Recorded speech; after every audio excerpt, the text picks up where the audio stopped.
Good morning. We'll call the Public Safety and Security Policy and Finance meeting to order. We'll start with the roll call. Johnson. Here. Lomer. Here. Hilstrom. Here. Beckerfin. Here. Considine. Here. Dean. Here. Frankie. Here. Grossell. Here. Howe. Lucero. Newberger. O'Neill. Pinto. Here. Uglum. Here. Ward. Here. Zerwas. Here. Okay, Representative Dean, have you had an opportunity to review the April 10th minutes? I have, Mr. Chair, and I would move the minutes of April 10th. Representative Dean has moved the minutes. All those in favor say aye. Aye. Opposed? Minutes are approved. We have a number of bills up today. We'll be starting out with House File 2879. And I'll be laying this bill over for possible inclusion. Is Representative Anderson here? Good morning, Representative Anderson. Good morning, Chair Johnson and members. Welcome. Please introduce yourself and proceed. Thank you, Chair. This bill, I want to thank the committee last year for allowing some help for the city of Melrose. They had a devastating fire in their downtown district in September of 2016, and they're beginning the task of redevelopment and just need a bit of an extension in the exemptions granted by us last year. And with me, Mr. Chair, is the Melrose Administrator to talk about the bill and explain why they need the extension. Welcome to the committee. Please introduce yourself and proceed. Well, good morning. My name is Michael Brethhorst. I'm the City Administrator for the City of Melrose. So, Chairman Johnson, and committee members, again, I just want to start out by saying we just need a little bit more time to make this become a reality. We have seen some significant progress in the past year since this appropriation has been given to us, as well as the sales tax exemption. Now, the City of Melrose, and we also have a developer in place right now that we have tentative terms for the development of this site, excuse me, of the adjacent site. Now, with the fire, we lost 25% of our downtown. We also lost 36% of our housing stock in our downtown from this fire. So it just tells you in regards to the sheer impact of this community. But as of today, the state assistance has leveraged both public and private dollars for the renovation of 2 storefronts in our downtown. It's aided in the restorations of a building we refer to as the Ilias building, and it's soon going to lead to the restoration of also additional storefronts that have secondary impacts from this fire. Now, the state's also helped us to clean up a site in preparation for potential redevelopment, and it's soon going to be shovel ready. We're also pushing forward with the public utilities improvements that will hopefully be awarded here on Thursday night at the City Council meeting. But just in short, though, I am very pleased with the support that we've gotten from the Department of Public Safety and their efforts to help us through this process to administer these funds. Specifically, we want to thank Wayne Lamoureux, Bill Hurt, John Moore, as well as Director Kelly, and their help to make this a very unique situation and help to administer this process. There's just too many people to thank in regards to this, and I regret that I can't hit everybody. But in short, we just need more time. And I do have pictures of the proposed development for the site. It's absolutely spectacular for what we can potentially see rebuilt after the fire. So I do thank you for the opportunity and be happy to share this with you as well. Any questions from members?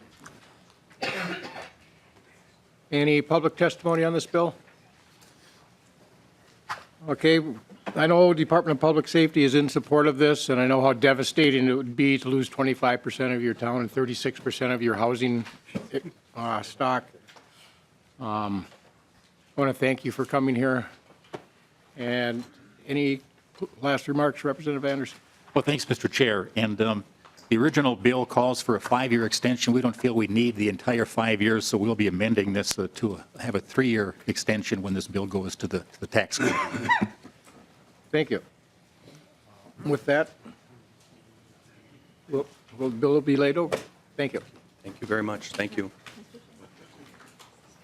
Representative Hilstrom? Thank you, Mr. Chair. So he just said that when this bill goes to the tax committee and we're laying it over, so is it your intention that the entire public safety bill will go to the tax committee, or what is your intention? There is a clone bill that's out there. All right, thank you, Mr. Chair. Next, we have House File 3375, Representative Kunesh-Podein.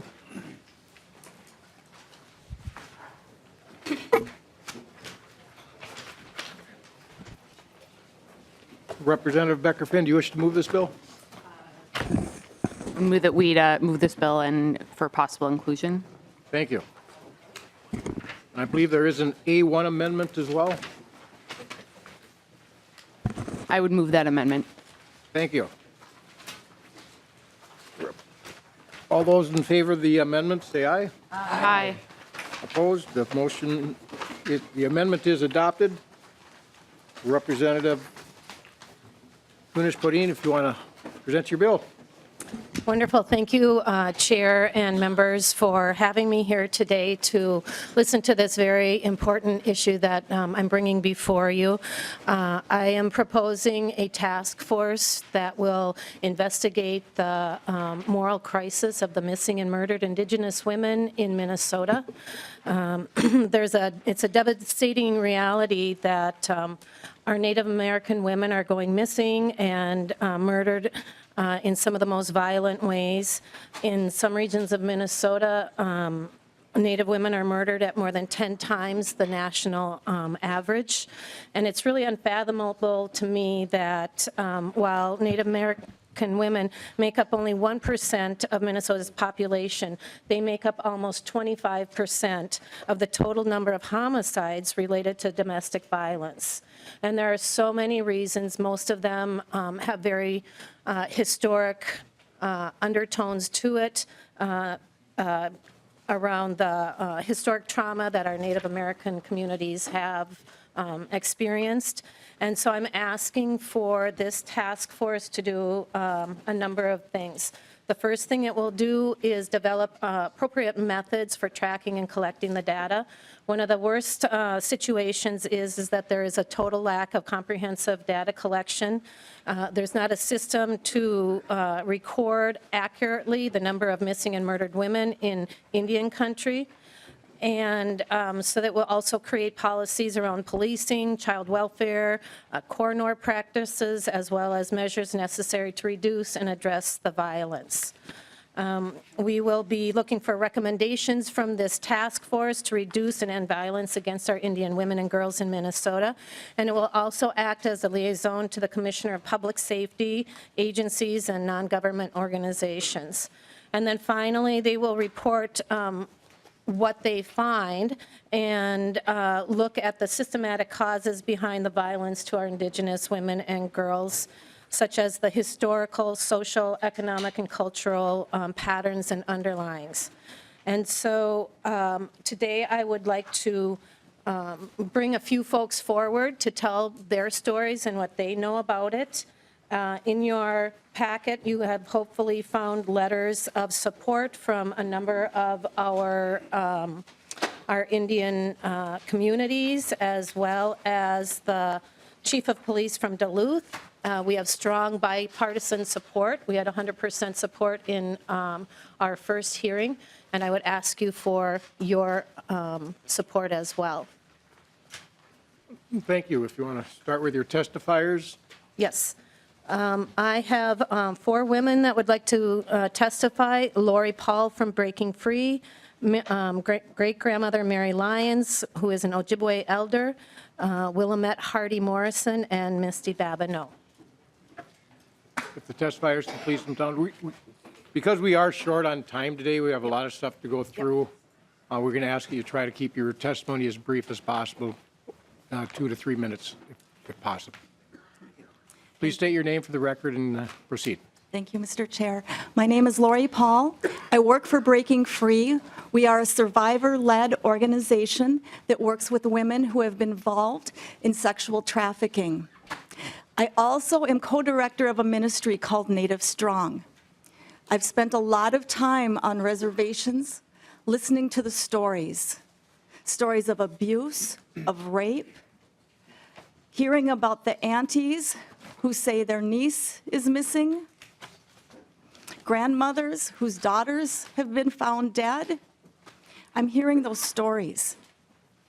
Also, I learned while working at Breaking Free, statistically, the highest percentage of women that have been pulled into sex trafficking are Indigenous women. I met a man who has run across the United States 4 times with the American Indian movement, bringing awareness to Native issues, and I'm writing his story. And he told me that he taught his little sister how to fight. And when he told me that, I thought, why would you teach her violence?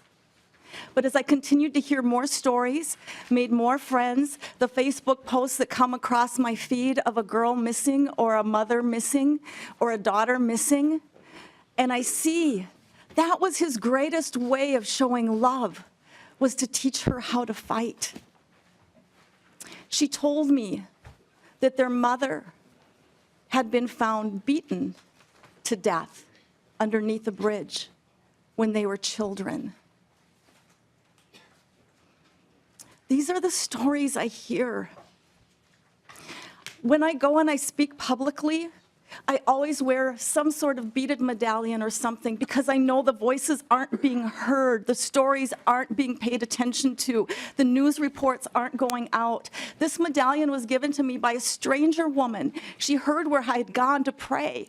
I was at the funeral of Dennis Banks when she gave it to me. She was the daughter of Dennis Banks. Dennis's own granddaughter had been murdered in 2015, taken from Leech Lake. He was one of the founders of the American Indian movement. I'm thankful that you're listening today. They have been speaking, and it's time they be heard. Something needs to be done. This is epidemic. And our state has places of great concern, the Duluth Harbor and the shipping area, and there's much more. So thank you for listening. There's hope because you're hearing today. Thank you. Thank you. Mary Lyon?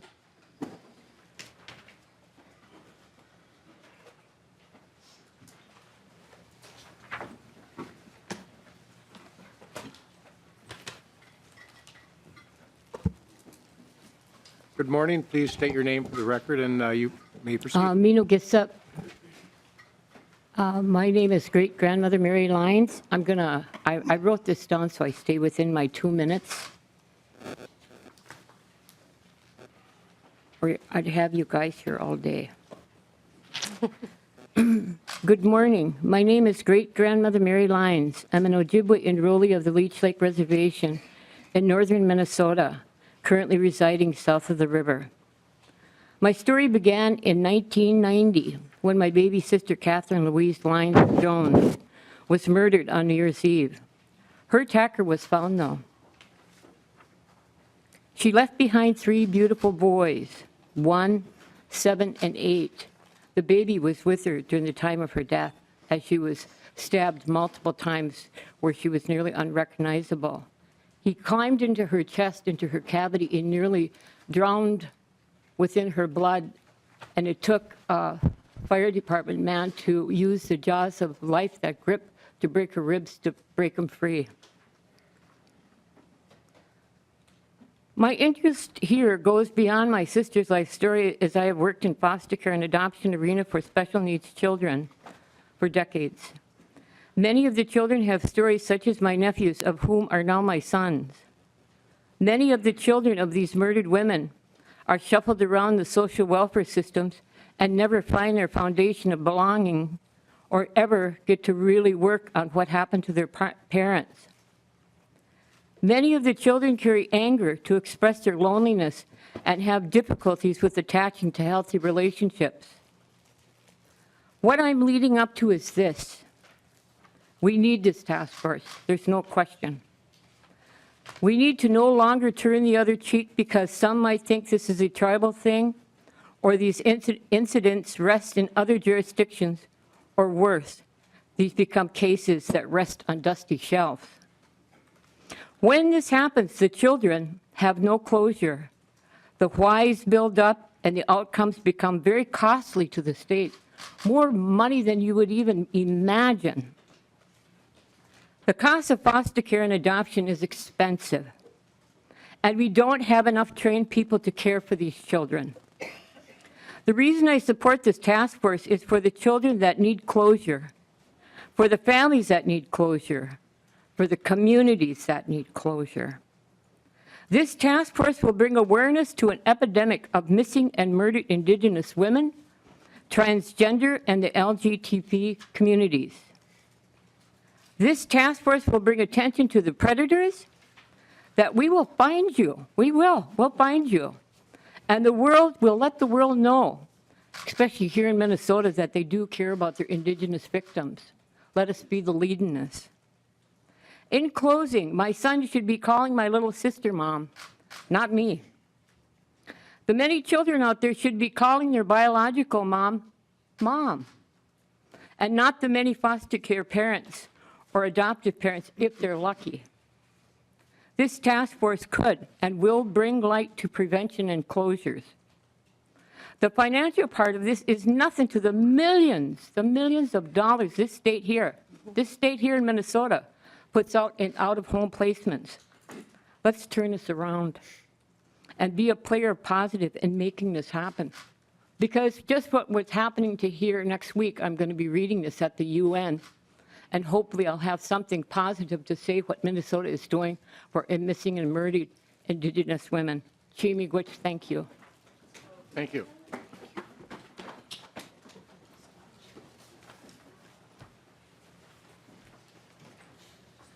Good morning. Good morning, Welcome to the Mr. committee. Chair. Please state your name for the record and please proceed. My name is Williamette Hardy Morrison. I'm from Panema, Minnesota. That's located on a Red Lake Indian Reservation.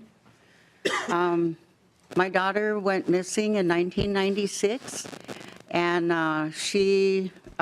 we were denied the opportunity to file a missing persons report, and I know it's because we were Native. Sorry to make that point, but after we had to shuffle around and try to locate her ourselves, we finally found a criminal investigator from our reservation, and she put out a hit or look for my daughter, and she found her in Chicago's missing persons. They had her buried in a potter's grave in Illinois. And when we went to recover my daughter's body, we were told that we couldn't exhume her body and bring her home for proper burial. But we continued to pursue it, and we took it through the legal system. And when we, in the end all, we found that she did go into the medical examiners with her identification on her, and which had my Minneapolis address on it, and I was never notified by the medical examiner's office. They turned her into a white female, gave her a different name, and changed her date of birth on her death certificate. The end of my daughter's trail was August 6, 1996, a DUI. I don't believe my daughter ever made it to jail alive.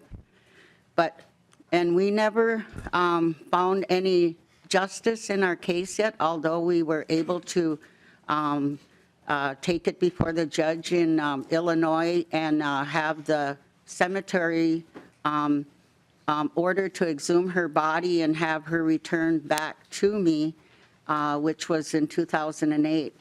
So we're able to bring her home and give her proper burial December 28th, 2008, and she went missing August 6th, 1996. I really think that this is important because as the mother of a missing Indigenous female, not even the media cares or returns a phone call.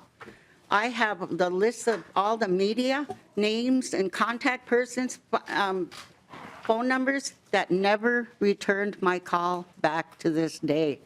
So that's another tragedy in our society here. We deserve to put our missing people out there on posters too. We deserve the opportunity to file a missing persons report when our daughters are missing, our kids are missing, regardless of what race we are. You're here on our homeland. You are here as guests. We received you and welcomed you here.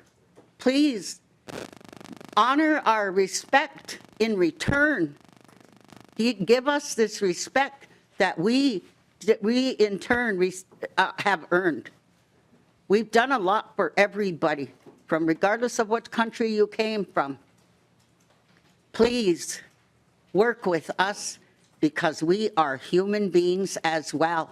That's all I ask of the state of Minnesota at this time. Please deal with us. We're here. We will always be here welcoming many more of you from all your home countries. That is a tradition that our people has in this whole world. Thank you very much for your time. Thank you for coming.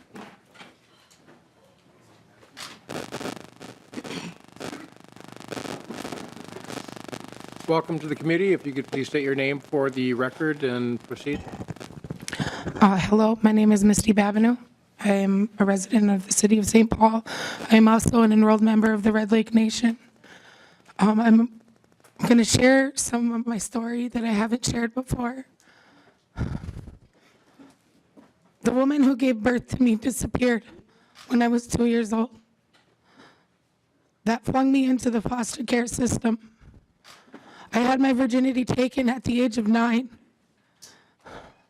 When I asked him why he did that to me, he said, because I'm a timber nigger and nobody's going to care. The summer between 6th and 7th grade, I was adopted by a beautiful woman who loves me as her own. The following summer, we went up to Cass Lake to go visit with our family. My grandmother was murdered in front of me. Her attacker then came after me and my mother. I have the scar on my hand today from where I grabbed that knife and tried to stop it from being plunged into my chest. Years down the road, I was 20 years old. I was kidnapped from Isanti, Minnesota. I was held, I was beaten, I was raped. I was brought all the way down here to St. Paul, where I fought for my freedom and I escaped. I know there are good police officers. I know this because I have encountered them. But on that day, when I flagged down the squad car on Rice Street to ask for help, he didn't believe me.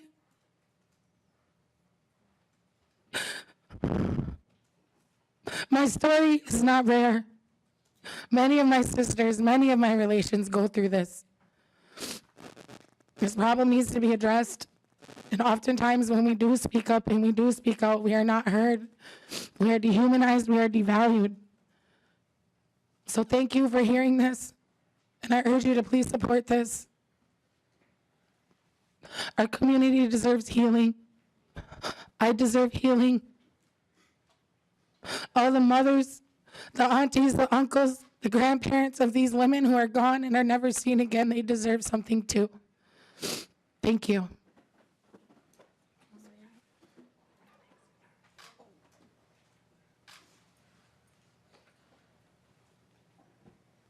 Do you have any more testifiers? We do have one more that would like to step up.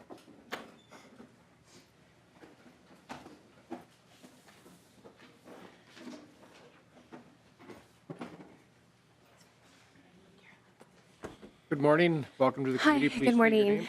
name. My name is Angelica Perez, and I am the Public Policy Program Manager for the Minnesota Coalition for Battered Women.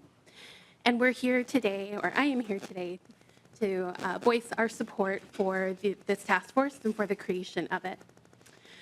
The Minnesota Coalition for Battered Women represents 90 member programs that serve Minnesotans experiencing domestic violence. Every year, we release the Femicide Report, which documents Minnesotans who lost their lives due to domestic violence. In the years of 2013 to 2016, we identified 7 Native victims: Sonia Ann Smith, Krista Fisherman, Lisa Isham, Elizabeth Gregg, Eugenia Tallman, Rose Downwin, and Tanya Skinaway. But we know that this is not a complete account of the people we have lost. In compiling the Femicide Report to get an idea of who they are as people, we rely on criminal records, receive information from media sources, social media, friends, and family. And for the past 3 years, we've been able to gather race data on cases included in our report, although we know that some of this data is incomplete and it's not wholly reliable, which points to the importance of a task force like this. And although some of this information is missing, we are still able to draw some conclusions, one of which is that domestic violence homicides have a disproportionate impact on Native communities. The Task Force on Murdered and Missing Indigenous Women would provide us all with important data on what happens to Native women, Two-Spirit people, and the Native community. We need this data so that along with our Native colleagues, we can work to end this epidemic of violence that doesn't only affect Native communities, it affects us all. We believe this is a human rights issue and we need to act now. We believe in justice for Native women, and this task force gets us one step closer. Please support House File 3375. Thank you. Thank you. Good morning, Ms. Palmer. If you could please state your name for the record and proceed. Thank you, Mr. Chair, members of the committee. My name is Caroline Palmer. I'm the Public and Legal Affairs Manager from the Minnesota Coalition Against Sexual Assault.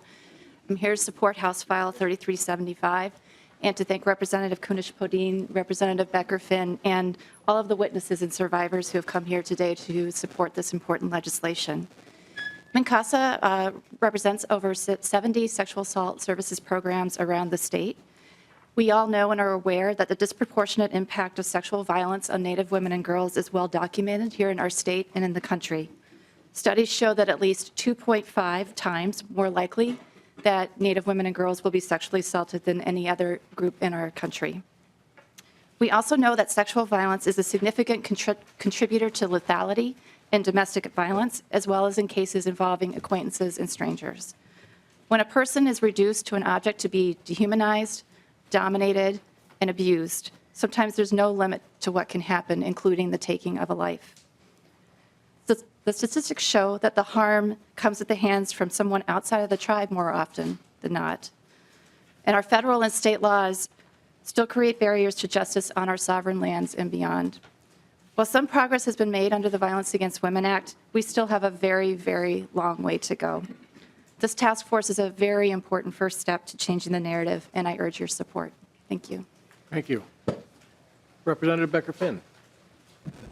Thank you, Mr. Chair. And it looks like Representative Kunesh-Podein's testifiers are done. So I just wanted to first thank the chair for committing to hear this bill and helping us move this forward. And I've shared before, but for those who are not aware, I'm a survivor of assault myself, and as a Leech Lake descendant, my great-grandmother went missing in 1931, and her body was found eventually, and we still don't know to this day what happened or who did that or the circumstances. But what we do know is that my grandmother, her mom was taken from her when she was 5 years old, and that directly related to my grandmother being sent to a boarding school. And I I share this because this isn't a new problem. You know, this is the first time we've brought a bill like this forward in our legislature, but this isn't a new problem at all. It leads back to earliest contact between Native communities and colonizers. And so I think that I'm just really thankful that we're able to bring this forward at this time, and I'm hopeful that we can include this and continue to move forward. And finally, I just wanted to, one of the testifiers touched on this, but as an example in more recent memory, so we all remember Kunesh-Podein. And when she went missing, the activation of the community, by the media, by law enforcement, everyone was looking for her. And last year, when Savannah Graywind went missing, a young Native woman from the same area of the state, it wasn't on the news right away. We all, thanks to the internet now, we all as Native women, because we're connected to each other in other ways, we knew that was going on. But the greater community and the media and law enforcement, oh well, maybe she ran away. Mm-hmm. She was pregnant and had gone upstairs to visit a neighbor. There was no reason to believe that she had run away. And of course, we eventually her body was found. And it's painful to think about what might have gone differently had the community been activated in the same way to find her, the way that our communities have been activated to find different folks. So I think Representative Kunesh-Podein and all the others who, Representative Zerwas, everyone else who's signed on to this bill and is supportive, and thank you, Mr. Chair, for giving us the time to hear these stories, because it's important that we finally hear these stories and face it and do something about it. So, miigwech, thank you. Representative Uglum. Thank you, Mr. Chair. Horrible stories, really is. But I have a couple of questions for you, Representative Kunesh-Podein. And I'm familiar with the Cass County area and things like that. What are the tribal police doing with these horrible circumstances? Do they have the resources to follow up and a lot of it is due to some issues in terms of drugs and alcohol and things, but is there an active movement among the tribal police forces to address this concern? And secondly, is there coordination between the tribes and the resources that the tribes have to help out on this? Representative Kunesh-Podein. Thank you, Chair. Thank you, Representative Uglum. This is one of the biggest problems that is part of this whole situation is the confusion or whose jurisdiction it is to be taking care of this kind of violence. You have your reservation police, you have your local police, and then you have FBI. And we have to remember that reservation lands are federal lands, and so the FBI has jurisdiction over them as well. In 1978, the Supreme Court stripped the Native Americans from prosecuting at the same rate as the other U.S. jurisdictions could. And now, horrifying enough, non-natives can walk onto the reservation, they can assault, they can rape, they can murder somebody on reservation land and walk off, and the tribe does not have the same ability to prosecute like anywhere else. And so from what I understand, the federal government then has to be called, the FBI has to be called in to do that. And of course, there's distance issues and jurisdictional issues all over again. While the federal government used to decline these cases 76% of the time, they're now at around 40%. And one of the biggest issues with this whole situation is whose jurisdiction is it? who is supposed to be in charge of taking charge on these assaults and issues, and then where is it going to go from there? So that's what this task force is supposed to do, is work within the different police forces and jurisdictions to figure out what is the best path for this. Representative Uglem? Thank you, Mr. Chair. Now, I know that many law enforcement agencies, I believe Cass County has a cross-law enforcement deputized agreement with the tribe and things. Does that type of cooperation help out with this, or what's your opinion on that? I definitely will. Oh, I'm sorry. Representative Kunesh-Podein? Thank you, Chair. Thank you, Representative. It certainly would be, and that's the sort of collaboration that we're looking for. My friend just mentioned that Jeremy Jourdain has been missing since Halloween last year, and no missing persons report by the Leech Lake Police has been filed. And sometimes this is really the first step of not accepting the fact that somebody has gone missing legitimately. I had a story told for me about back over in Standing Rock, a young girl went missing. Her parents waited a day or two, contacted the police.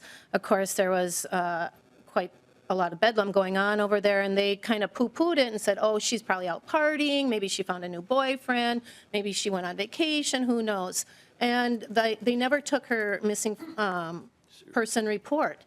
And it took her auntie to go do the investigation, and within a month found, tracked what had happened and found her niece's body and brought the body home. So these are the sort of things that we know about, but we don't know about. And this is the sort of attention that we're trying to bring to the situation. Okay, thank you. Representative Becker-Penn? Thank you. And just to that point, and Representative Uglem, I think, a lot of Native folks don't actually live on the reservation. And so jurisdictionally, if something were to happen to one of us in Minneapolis or Roseville or wherever, Representative Kunesh-Podein and Representative Flanagan and I all live in the suburbs. We don't live on our home lands. And so that's another difficulty, where there's really nothing that our tribal police departments and tribal governments can do when we're not physically, if that's not where it happens. So thank you. But Representative Becker-Penn, it goes to the incident, the jurisdiction goes where the incident occurred at. So, Representative O'Neill. Thank you, Mr. Chair. And I want to thank you, Mr. Chair, too, for bringing this forward. I'm one of the co-authors, and Representative Kunesh-Podein and I had a nice conversation, and it was so enlightening. And I shared, too, that I also, well, he's a foster brother, but I consider him a brother that just went missing, and to this day, we don't know where he is and what happened to him. There's been investigators out looking for him, and it's a piece of your heart that you just can never get back. It's just so painful. We also talked about the fact that I grew up in Bagley, so graduated from Bagley High School, I went to church and then school for my undergrad in Bemidji State, in Bemidji. So I always say I grew up sort of in the middle of 3 of the reservations that are right there. So my heart is there, and I talk a lot about where I grew up because it's, it's a part of who you are. It's a part of your makeup. Your DNA is almost there. So I want to thank you so much for being brave and bringing this and being that voice. It's just, I know that there are so many in greater Minnesota, women and girls that go missing, and it's a tragedy. And, sex trafficking is all involved, and and when they mentioned the port of Duluth, I just thought, oh gosh, they're going on ships, and now they're who knows where, right? So it's terrifying to think about those things, and I just thank you for your bravery to bring this forward, and I'm glad to be a co-author, and I'm glad you're moving this forward, and it is complicated. Mm-hmm. It is so complicated, as you said, that the federal government has jurisdiction over the tribal lands, and so that makes it a challenge for us here as Minnesota State Legislature to figure out what do we do and how do we tackle this. So I look forward to the report from the task force to see what they come up with, and but wow, what bravery today. Thank you for you and all your testifiers. Thank you. Thank you. Representative Grossell. Thank you, Mr. Chair. Thank you, Representative Kunesh-Podein bringing this bill forward. It is good discussion to have, but I can speak for the law enforcement in that area because I worked in that area. I worked on the Headwater Safe Trails Task Force, and we worked narcotics, violent crime on the Red Lake Reservation. We also worked with the Leech Lake Tribal Police and the White Earth Tribal Police as well. So we traveled all around the 3 reservation and that multi-county jurisdiction. And we worked very well. We worked very hard to make sure that these types of crimes were addressed and addressed thoroughly. The FBI has the jurisdiction for criminal regulatory or for anything that is felony type crimes in Red Lake. And so they get after those cases with my experience very diligently, and as well as the tribal police investigators and officers, as well as, and right along with them, the county investigators and deputies. So, you know, there's some things that need to be addressed, but as for the most part, and from my experience working in those areas, there's not a one of those officers, deputies, or federal agents that doesn't take every call seriously and run it to the very end. And a lot of these things, they run for years, and they keep working on it. So don't think that anybody's forgotten, because these officers keep moving and they keep digging. And a lot of times it's very tough digging. So I just want to make sure that you understand. From my perspective, I appreciate you bringing this forward, but with my experience working with all those agencies, they work very hard to take care of the people that they're supposed to be protecting up there. Thank you, Representative. I'm sure they do. I'm not saying that they don't take this seriously or don't do their job diligently. It's so complicated. I think you know that. It's so complicated, and when you're looking at jurisdictional situations and all the different nuances to a crime, I'm sure that they do their very best. So thank you. Representative Pinto. Thank you, Mr. Chair. And I'm grateful to you, Mr. Chair, and to Representative Kunesh-Podein for bringing this forward, and especially to the testifiers for sharing their accounts and just describing things to us. I want to make sure to emphasize to Representative Grossell's point that regardless of the diligence of individual officers, just so I have some exposure to this in the last couple of years because of the work against sexual exploitation, and man, just the legal structure that we impose on tribes in terms of trying to investigate cases. Just the patchwork of land within a tribal community, depending on exactly who commits the offense and who the victim is and exactly what the crime is and various things. It is just a huge mess that has nothing to do with the diligence of the individual officers. And I've often thought, man, if I had to try to prosecute cases in that situation, that would be really, really hard. I also want to emphasize, though, that this is an epidemic across the entire state. Native women living in Minneapolis and St. Paul, in the suburbs, in the towns in Minnesota, are at far higher risk of becoming missing, murdered, experiencing sexual violence, experiencing domestic violence than are other women and girls. We know that sexual exploitation, this is an area of expertise for me, kids of color disproportionately targeted, LGBT kids disproportionately targeted, but Native women and girls, way beyond even those groups. I mean, absolutely the most. And it is built on decades and centuries of violence.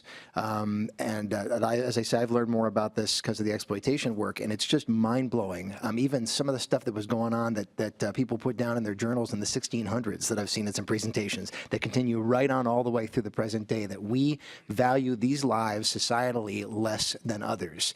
And it is unconscionable. And this task force is, the very least that we can do in beginning to redress that and to make sure that we're supporting every single person in our state. So thank you for bringing this forward. It's really important.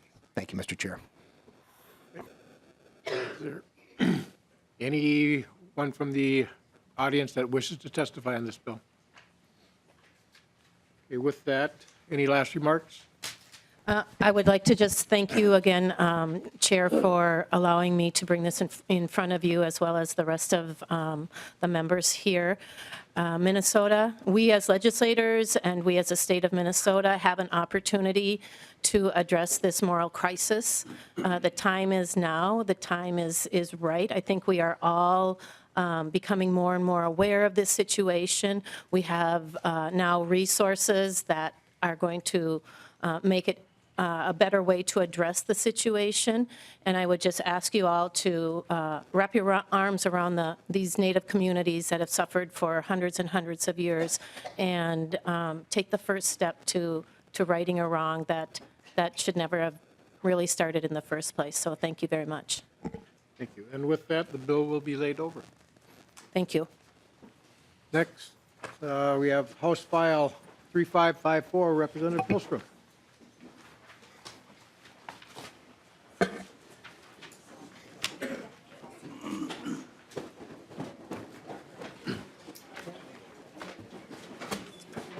And Representative Hilstrom, if you wish to move your bill. Thank you, Mr. Chair. I would move that House File 3554 be laid over for possible inclusion in the omnibus vote. Welcome to the committee, please. Welcome to the committee, committee testimony chair. Thank you. Mr. Chair and members, this actually is an agency bill, and so I am going to let the Chief Financial Officer from the Department of Corrections talk about the conflict in law and why this bill is necessary. Welcome to the committee. Please state your name and proceed. Good morning, Mr. Chair and members. My name is Chris Dodge. I am the Chief Financial Officer for the State of Minnesota Department of Corrections. We're asking for this bill because we recently underwent an audit with the Office of the Legislative Auditor, and they discovered an inconsistency in statutes. And in the community corrections section of the statute, there's language that states that counties who commit kids to a juvenile correctional facility will pay the entire cost of confinement for that person. And there's another statute that was enacted in 1997 in the corrections section of the statutes that says that counties will pay 65% of the actual per diem, excluding education. And so we have been operating with the statute in Section 242 since 1997. And in verbal recommendations with the OLA, they recommended that we seek to repeal the statute in Section 401 to make it clear that the intent is that counties pay 65% of that cost of care. Thank you. Any questions from the committee? Is there anyone in the audience wish to testify on this bill? Okay, thank you. And with that, the bill will be laid over. Thank you, Mr. Chair, members. Representative Zerwas. Next, we'll have House File 3657. And Representative Zerwas, if you wish to move your bill, you may do that. I do, Mr. Chair. I move that the bill be laid over for possible inclusion in the omnibus. Thank you. You may proceed. Thank you, Mr. Chair. Members, this bill is brought to me by the St. Paul Police Department Bomb Squad. House File 3657 is a bill that updates our current state statute reflecting the changing times of our country and the unfortunate growing demand of the 4 bomb squads that are deployed throughout the state of Minnesota, to protect at large-scale events. Prior to digging into the bill, Mr. Chair, I have an amendment, the A18 0680 amendment. I'd like to move that amendment. Okay. All those in favor of the amendment, say aye. And Mr. Chair, just briefly, if I could speak to the amendment. Oh, go ahead. And Mr. Chair, on the amendment, on 1.11 through 1.12, there's language that struck. The language on line 1.11, reimbursement is limited to the extent of appropriated funds. Right now is struck out. I'd like to make an oral amendment to retain that language within the amendment. Okay. Anybody in the committee have any comments or questions on the oral amendment? Representative Considine? Thank you, Mr. Chair. Why was it struck out in the first place? Representative Zerwas. Mr. Chair, members, when advocates brought the bill forward to me, the plan was to keep this within the current appropriation amount and to tweak what expenses would be reimbursable. By reinstating the struck out language, we're able to keep it to the appropriation amount. Representative Considine. Any chance you would actually be willing to help the bomb squad in an actual live exercise? Just kidding, Representative. Well, Mr. Chair, members, I think I felt my pacemaker speed up a little bit there. I'm going to go with pass. I watch those guys put on the suits, and I think, that is not my gig. Don't blame me. All those in favor of the amendment to the amendment, say aye. Aye. Opposed? So moved. The amendment to the amendment passes. Thank you, Mr. Chair. I'll now move the underlying amendment. Okay. All those in favor of the underlying amendment, say aye. Aye. Opposed? The amendment is adopted. Go ahead with your bill. Thank you, Mr. Chair, and thank you, members, and thank you for your cooperation in getting the bill in the shape I'd like to move it forward. As I was getting into, we have 4 bomb squads throughout the state of Minnesota that respond to various large-scale events, events with dignitary visits, and then, of course, everyday calls that come in involving suspicious and potentially suspicious explosive devices. And we're in a world where we see, unfortunately, more and more calls for service on these 4 teams. Within your packet is a management analysis and development report talking about the department's statewide response teams. And on the second page, third bullet down, it talks about Homeland Security and Emergency Management should also consider restructuring reimbursement for bomb squads to link rates to estimated costs for service, and the department might consider seeking legislative appropriation for funds that could be used to reimburse bomb squad for response costs that exceed their annual allotments.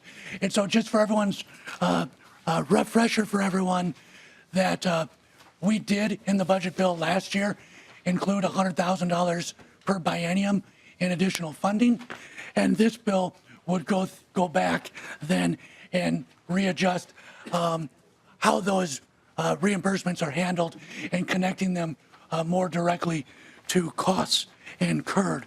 The bill does not ask for any more money, but it does ask for the reimbursements for bomb squads to align with today's costs for providing safety to the public and at these events. The City of St. Paul brought this issue to my attention, and we have Sergeant John Riley with the St. Paul Police Department's Bomb Squad team here to testify in support of this bill. And at this point, I'd like to turn it over to my testifier, Mr. Chair. Thank you. Representative Howell. Thank you, Mr. Chair. And before you go to your testifier, just educate me out of ignorance here, and I'll admit I'm ignorant on this piece, but this report from Management Analysis and Development, I take it that is a subset of MMB, or is it some agency that was hired? I'm just a little confused by who Management Analysis and Development are. Yep. Representative Zerwas. Mr. Chair, members, I apologize for not being more clear. If you look at the bottom portion of the report in the yellow box there, it talks about Minnesota management budget. And so this is a division out of MMP. And so I apologize for not being clear in my presentation. Good morning, Sergeant Riley. Good morning. Welcome to the committee. If you could please state your name for the record and proceed. Good morning, Mr. Chair. My name is John Riley. I'm a sergeant with the St. Paul Police Department. I've been a police officer for 22 years, and I've been on the St. Paul Police Department for, the St. Paul Bomb Squad for 16 years. All the members of our bomb squad are what's called a hazardous devices technician, or in layman's terms, bomb technicians. 3 members who proudly serve with me on the bomb squad sit behind me today. I want to thank our bill's chief author, Representative Zerwas, and the co-authors, Representative Mariani, Representative Lesh, and Representative Omar. Mr. Chair and the committee, I'm here to ask your support for HF 3657, the bomb disposal unit expense reimbursement bill. This bill updates Minnesota law to reflect the growing response demands for our explosive experts, both as they grow both nationally and here in the state of Minnesota. First, I'd like to provide a little bit of context. The state of Minnesota has 4 bomb squads. They're hosted by the cities of St. Paul, Minneapolis, Bloomington, and Crow Wing County. Our teams are state assets, and we respond statewide. When we receive a call for service outside of our municipality, we transition from a municipal bomb squad to a state asset bomb squad. And subsequently, when we leave our home municipality, the state of Minnesota then reimburses our home city for that response. Unfortunately, threats in today's society are growing, and they're different from when our existing state law with regard to bomb squad reimbursement, they've changed from when that law was originally crafted.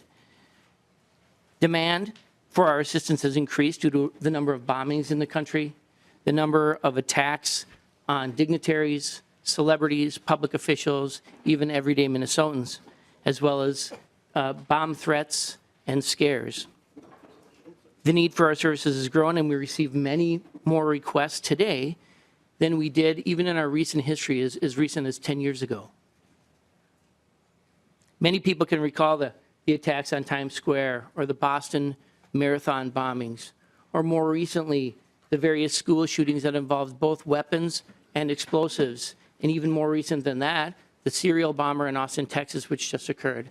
All of these events have contributed to the demands on our states for bomb squads increasing, and the request for our assistance is going up and up as time goes on. Our bill is simple, and it addresses 3 main areas. The first area aligns Minnesota with national standards and adds police explosive detection canines as a qualifying reimbursement expense during an official state bomb squad response.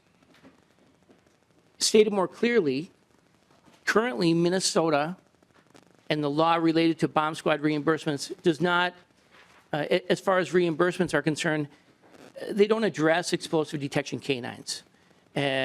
However, I can tell you as a 16-year bomb technician that we need our explosive canines to be with us. If they're not with us, we don't do the job as well because we don't have the abilities that the canines have. Currently, Minnesota law fails to recognize them, and the first portion of this bill recognizes them as an essential asset to our bomb squad response. When we leave our city with a canine handler, it would include the ability to get reimbursed for the canine handler's response with us. The second portion of our bill expands the allowable reimbursable state asset bomb squad's responses to include dignitary explosive protection sweeps, large state event explosive sweeps, and it provides for explosive security during these large events. What does that mean? As an example, when the president, whoever the president is at that time, travels to Minnesota and then speaks at a venue outside of our home agency, our bomb squads respond at the request of the Secret Service and the local law enforcement authorities. We do explosive sweeps is what we call them. We do explosive checks of the area just prior to arrival. Sometimes the venues are large, and then we remain on scene as explosive security throughout the event in case there's a threat that we need to respond to. We remain on scene because sometimes we are a distance away from our home municipality, and frankly, it would take too long for us to drive from St. Paul to Mankato, for example, or St. Paul to Rochester, as another example, to respond to an item near the protected dignitary or the protected event that they need to be cleared faster than our response travel time plus our activities on the scene. So we're asking, currently state law doesn't reimburse for dignitary protection bomb sweeps, or it doesn't allow for that reimbursement. It also doesn't allow for us to remain on scene as we're on either a large event or a dignitary event. And the third item of the bill provides for a reimbursement formula to more accurately reflect the actual costs that our bomb squads or our cities incur when we leave our home municipality and we travel to the area where the request or the assistance is being provided. Currently, state law doesn't address the reimbursement amount at all. It only enumerates the total allowed expenditures per year, which Representative Zerwas stated was increased on a biennium last year. The amount each bomb squad gets currently is $37,000 per year, and this formula this key point number 3 refers to doesn't affect the $37,000 at all. It simply affects the hourly rate at which the bomb squads get reimbursed to more accurately reflect the real costs of our response. We ask for your support. It will enable us to continue to protect Minnesota and the citizens of Minnesota. We thank you for your time and attention. I'm available for any questions. Representative Considine. Thank you, Mr. Chair. If you're willing to mess around with bombs, I'm really willing to make sure you have what you need, including dogs. One of the things, though, it appears that the bomb squads are all concentrated except for the one in Crow Wing County. And you mentioned particularly Mankato, where I'm from. It would seem to me that it might be a good idea if we had a couple more dispersed, like where the ERT teams are, maybe one in Moorhead or Duluth, maybe one in Mankato, so that we cut down on some of that travel time. And at some point, maybe we should look at that. But again, if you're willing to go out and mess around with bombs, I'd like to see you have what you need. Thank you. Representative Hilstrom. Thank you, Mr. Chair.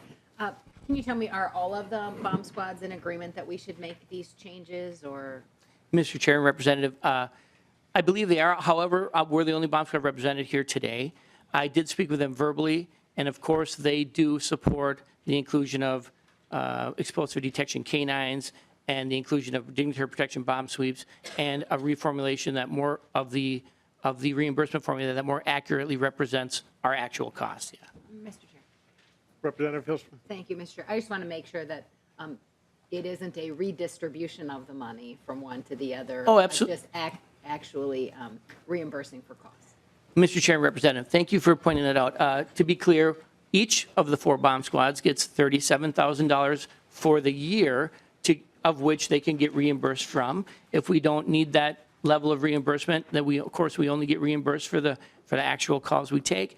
The amount is flat across all of the bomb squads, and so it isn't a tilting of the scale one direction or the other. Representative Dean. Thank you, Mr. Chair, and maybe this is to the bill author or possibly to the officer.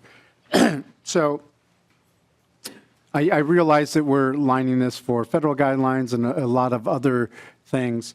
Was this a problem where bomb squads not getting, reimbursed for their actual expenses? And then in addition to that, if that's not the case, if this is going to ultimately get them reimbursed at the level they should be, do we have enough money in this pool to make sure that that will happen? And so I can, Mr. Chair, I can start. I think the concern was what qualified and what didn't qualify for reimbursement. I think some of the security sweeps that were qualified, there's examples of 1 or more bomb squads traveling up to Duluth doing a security sweep for Grandma's Marathon. That portion is covered. However, after this initial security sweep is done, 1 or more bomb squad may stay on site because there will inevitably be a random backpack or bag that is alerted to authorities. And as the sergeant mentioned, it doesn't make sense to travel back and forth. And under the current law, that portion, as I understand, isn't eligible for reimbursement, just the original security sweep. And then the other portion that this would call out is these dignitary visits that currently aren't eligible for reimbursement. If you have someone coming into town and there's a requirement for a security sweep because of that, that was an issue that folks were lying into. The fiscal note that you got in your packet talked about an increased cost if every expense imaginable was going to be reimbursed, and that was around $900,000 a year. To be clear, and that's what the importance of the oral amendment is, to be clear, I'm not asking to grow the size of the pie or shift where the money goes. We're just trying to more accurately reflect true costs and true expenses to the reimbursement. We understand that you get to November and December of the calendar year, and likely in some instances, a bomb squad's allocation may be zero, and there will be no money left for the reimbursement. We understand that, and that's not what we're not trying to circumvent that in any way. Representative Dean. Thank you, Mr. Chair. And you keep bringing up these dignitaries that come. Do we not get reimbursed for officers' time and all those other types of things when, someone like the president or the vice president comes here and, we have hundreds of man hours addressing the event? Is that something, does that fall on us as a state, or is there some level of reimbursement from the administration relative to that? Mr. Chair and Representative, well, some of that answer would fall outside of my lane, if you will, because I haven't focused on how the entirety of the police department or any given police department gets reimbursed. My understanding is that the answer to that question is usually no, that it doesn't, when a dignitary visits in the form of a senior politician, et cetera, that they don't bring along a budget for security. It's just simply a function of our mission. And normally, that mission is carried out by the local agency. In other words, if the president comes to the city of St. Paul, our local agency bears that cost, and then our local bomb squad bears that cost as well, because we're within our municipality and there's no reimbursement included. On the other hand, if they go to Rochester, the local agency there will bear the cost along with the state patrol. The unique element of that response would be the bomb squad, because we leave our municipality to go make that, perform that, those duties down there.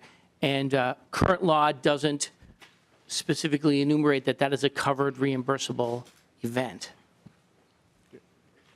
Representative Dean, we have one of the testifiers, Joe Kelly, Director of Homeland Security and Emergency Management. He might have a little bit. Okay, I'll wait till he's done with my follow-up. Okay. And with that, could Representative Howe? I can wait until we get further down. Maybe Director Joe Kelly from Homeland Security could come up.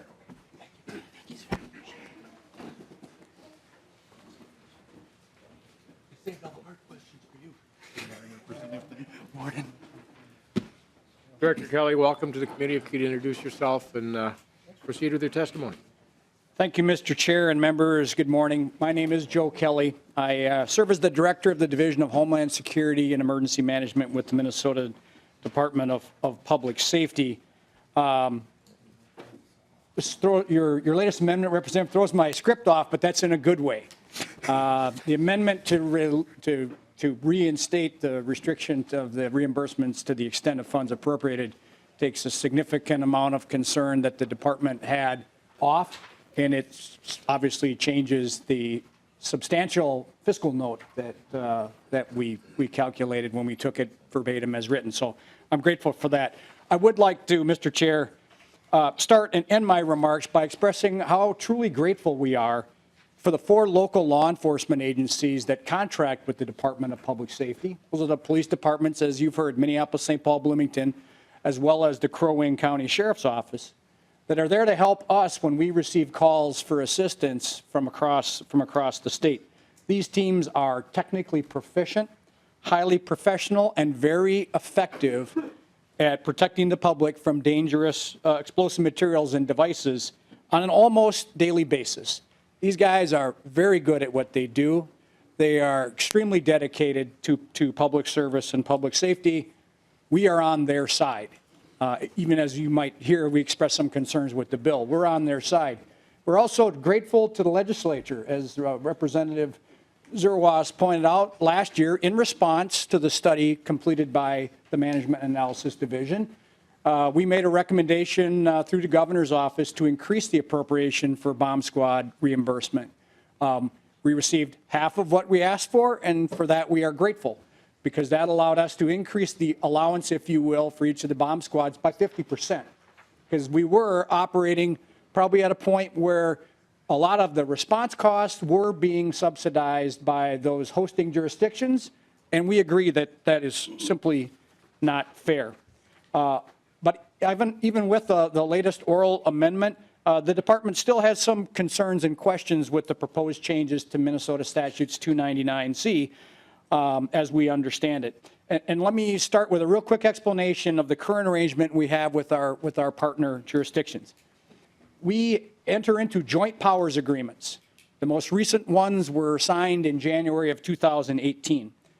And that current agreements agree to reimburse the bomb squads or pay the bomb squads at a rate of $175 an hour when they respond outside their home jurisdictions. There is no reference in statute as to how much the bomb squad should be paid. The language, current language, is that the commissioner may pay reasonable costs, and we negotiate those joint powers agreements with the departments every other year. This negotiated rate is intended to cover at least the responding department's additional costs. It's going to cost you extra money to go to Mankato. It's going to cost you mileage, potentially overtime, supplies as you deal with the dangerous device. That is we think we need to at least cover that. And we do believe that the current rate, at least as agreed upon by the departments, does that. Additionally, it's important to know, as the sergeant pointed out, these teams, when they leave their jurisdiction under the, for lack of the right term, under the orders of the state, they are operating as agents of the state, so we provide liability and workers' compensation coverage for them as well, because it wouldn't be fair if one of those officers got hurt for the city of St. Paul to have to bear that burden. So the state covers them for that. An important component of our arrangement that hasn't been talked about yet is that we provide additional financial resources to the bomb squads through an annual federal Homeland Security grant to help them with the costs of training, equipping, and supplying their teams. Additionally, as monies allow, we do our best to help them upgrade their major equipment items like vehicles, trailers, etc. So for example, in addition to the reimbursements for bomb runs this year, we granted St. Paul an additional $90,000 to support their operations, plus $180,000 to help them buy a new bomb response vehicle. So in addition to the reimbursements are not the entire financial picture of the arrangement that we have with these bomb squads. The language that's proposed, minus the oral amendment, would fundamentally change that current model in 4 significant ways. First is that it would require, as it reads, require, must, it would require the department to fully reimburse these departments for all of their actual operating costs that when they support the state, including their base salaries, not just overtime, but their base salaries, fringe benefits, etc. And St. Paul estimates in a phone call we had earlier in the week that that would double their the rate that they would need to receive if we go from additional, marginal costs to actual costs, as if they're actually unplugging from their city and plugging into state service where the state is paying for everything. Second, the amendment would expand, as we've discussed, the authorized reimbursements from beyond those explosive device runs to include the protective sweeps as well as other event security. Third, the language authorizes reimbursable deployments at the request of any law enforcement agency in the state, presumably for all of those, that expanded list of reimbursable operations, including special event security. Currently, local law enforcement, when they need one of the bomb squads, they make a call to the Minnesota duty officer at the Bureau of Criminal Apprehension. And those requests are approved by HSEM's on-call emergency response coordinators. If you read the language literally, which is the only way we have, it has the effect of putting the authority to authorize a bomb run, if you will, and encumber reimbursement to the local law enforcement agency requesting it and the bomb squad commander receiving the call. And we think that the authority for deploying the bomb squad should be consistent as it is with the other state teams, which include our 11 hazmat response teams, as well as our collapse structure rescue force. Because as we said, remember when these teams deploy outside their jurisdiction, they really are functioning as agents of the state, and we believe they should go under the authority, under the order of the state. We see this as potentially being especially problematic when we get into special event security, where it's not an urgent life and death right now matter, and there's a bit of judgment involved as to whether a sweep is used. The fourth concern has been primarily addressed with the removal of the limit, reinstatement of the limit on the to the extent of funds appropriated. But also problematic is the changing in the language that the commissioner must reimburse for not only the actual costs, but then all explosive device responses, security sweeps, event security, both in and out of jurisdiction. It's not that the cost, the appropriation will stay the same, but the net effect of that is we're going to burn through that money in a hurry, because it won't just be for bomb runs, it will be for special events. And it will also be, again, the way the law or the amendment is written, it will be for in-jurisdiction runs, which currently is the responsibility of those municipalities. We often say when we talk to our friends, you know, Minneapolis has a bomb squad because Minneapolis needs a bomb squad on a daily basis. And when someone else needs it, Mankato or Renville County, wherever, we rent that from them and pay the marginal cost to get there. The way the law, the way the wording is now, that would be problematic for us. So the department does want to fairly compensate these bomb squads. And we are all in favor of them getting additional resources so they can do some of these extra things. We support providing security for dignitary visits because to answer Representative Dean's question, no, when the Secret Service says we're coming to town, there is no reimbursement for any law enforcement that is necessary to provide protection to that dignitary. That is the responsibility of local law enforcement, bomb squad notwithstanding. We truly appreciate the support of providing additional security at special events. I would tell you that when we look at the large special events in Minnesota that the United States Department of Homeland Security tracks, there are 300 large special events that have more than 10,000 people at them.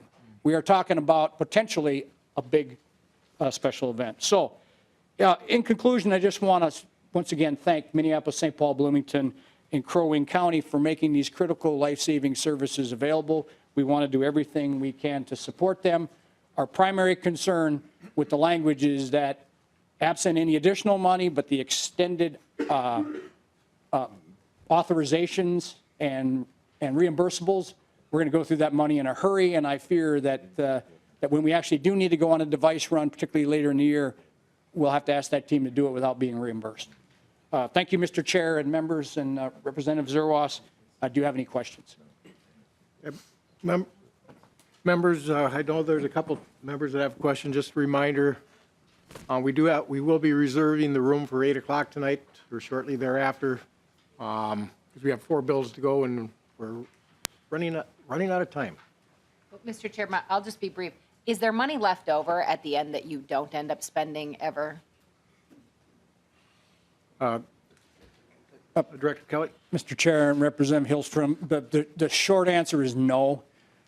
Even if there is a little bit, because, and hopefully, you know, even less so now, but there was never before because they were funded at $25,000 a year. If there ever was a little bit of spare change, we were able to cross-level that, if you will, from a squad that didn't spend all of their money, even if it was only a few $100, to get it to one that had an expense that, because we ran out of money, we weren't able to fully reimburse them. So the short answer is no. Representative Howe? Thank you, Mr. Chair. My only concern is I don't have a problem providing the sweeps for dignitaries. My issue is I think we should have something for some reimbursement for the famous people, or if they're going to have a concert or something like that. I think if you're going to go do a sweep, there should be a fee involved in there and get some recoup for something to that. When you've got the famous people in there, I think they should pony up. That's my point. Representative Dean? Yeah, and if I can just add on to it, sometimes when dignitaries come here, they hold events that they raise money for other individuals or for other causes, and that maybe those causes or those organizations or those individuals that are receiving campaign donations should maybe cover some of that cost too. Any final words? Well, Mr. Chair and members, I've had this bill introduced since I think the second or third week of the session, and this is the first I'm hearing from the department.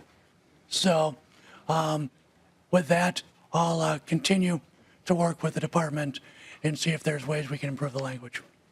Okay, and with that, the bill will be laid over.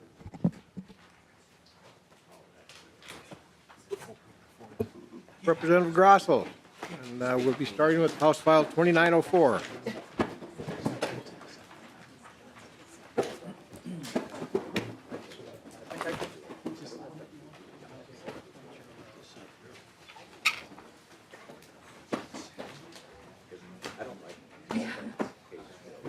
Chair will move House File 2904 for possible, lay it over for possible inclusion.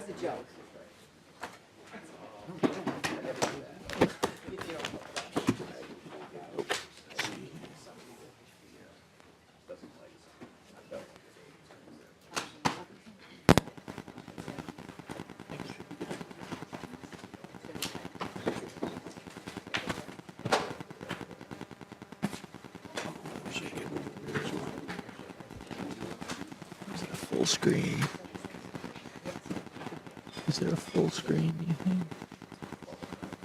Well, I think it should be this one. It's good. Representative Grossell, welcome. You may. Thank you, Mr. Chair and committee. I'll be presenting House File 2904 today. It is relating to public safety, increasing penalties for child pornography offenses, creating a mandatory minimum sentence, directing sentencing guidelines, commission to modify the sex offender grid, and amending some statutes in there as well. And I was also going to make a verbal amendment, if I may. And that would be? That would be on page 2, line 2.2. Or, yeah, 2.20. It'll be 50, instead of 50, it'll be 25.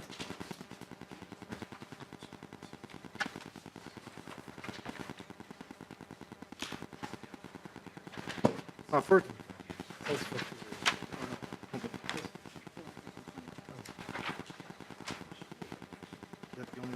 that the only oral amendment that you have?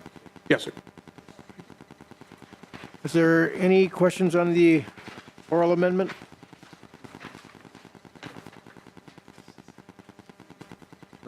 Representative Hilstrom, do you have any questions on the oral amendment? Mr. Chair, not on the oral amendment, but why don't we take that and then I'll ask another question about that. All those in favor of the oral amendment signify by saying aye. Aye. Opposed? Why don't you go ahead with the presentation of the bill. Thank you, Mr. Chair and committee. I just wanted to start out with a quick video clip. Looking at child pornography, does it give you a sexual gratification? Not really. It did a while ago. The voice on the recordings, never heard publicly until now, is Jacob Kim. It was 2012 as investigators interrogated him here in his living room about videos of child sexual abuse. Did you share any of the clips with anybody, send anybody? I probably did. Okay, did you receive any from other people? Yeah. Court records detail graphic videos found on his computer, including of children being raped. Very young children. How old do you think they are, roughly? I have no idea. You guess 5, 6, 7? I suppose. Is there an age that you consider too young? It just doesn't do anything for you? Probably under 6. The admitted pedophile was convicted in 2013 of possession of child pornography and sentenced to 120 days in the local jail and probation. Not a single day in state prison.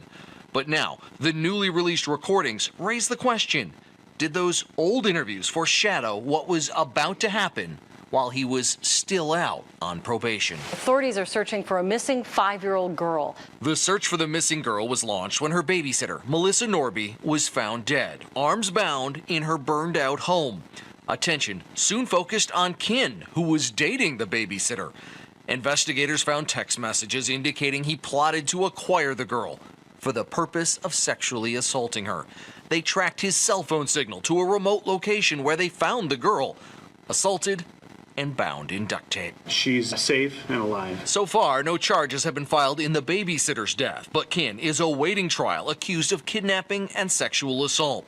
Something the 2012 tapes suggest he may have been fantasizing about years earlier. You know that these children that you watched in these clips were, say, under the age of 10? Yes. In fact, at one point, Kin claimed the reason he watched the child rape videos was to relieve the urge to act out himself. I used to look at it, I guess, as to relieve the want to do. Sentences like the original one that Ken received, a few months in a local jail as opposed to state prison, are among the reasons some state lawmakers want to toughen Minnesota's child pornography and other sex crimes laws, which critics describe as among the weakest in the entire country. Here in Minnesota, we have some of the weakest. We do, as far as policies, and our Sentencing Guidelines Commission very often calls for probation for many of these crimes. We actually found when we looked at even child rape and sex assaults.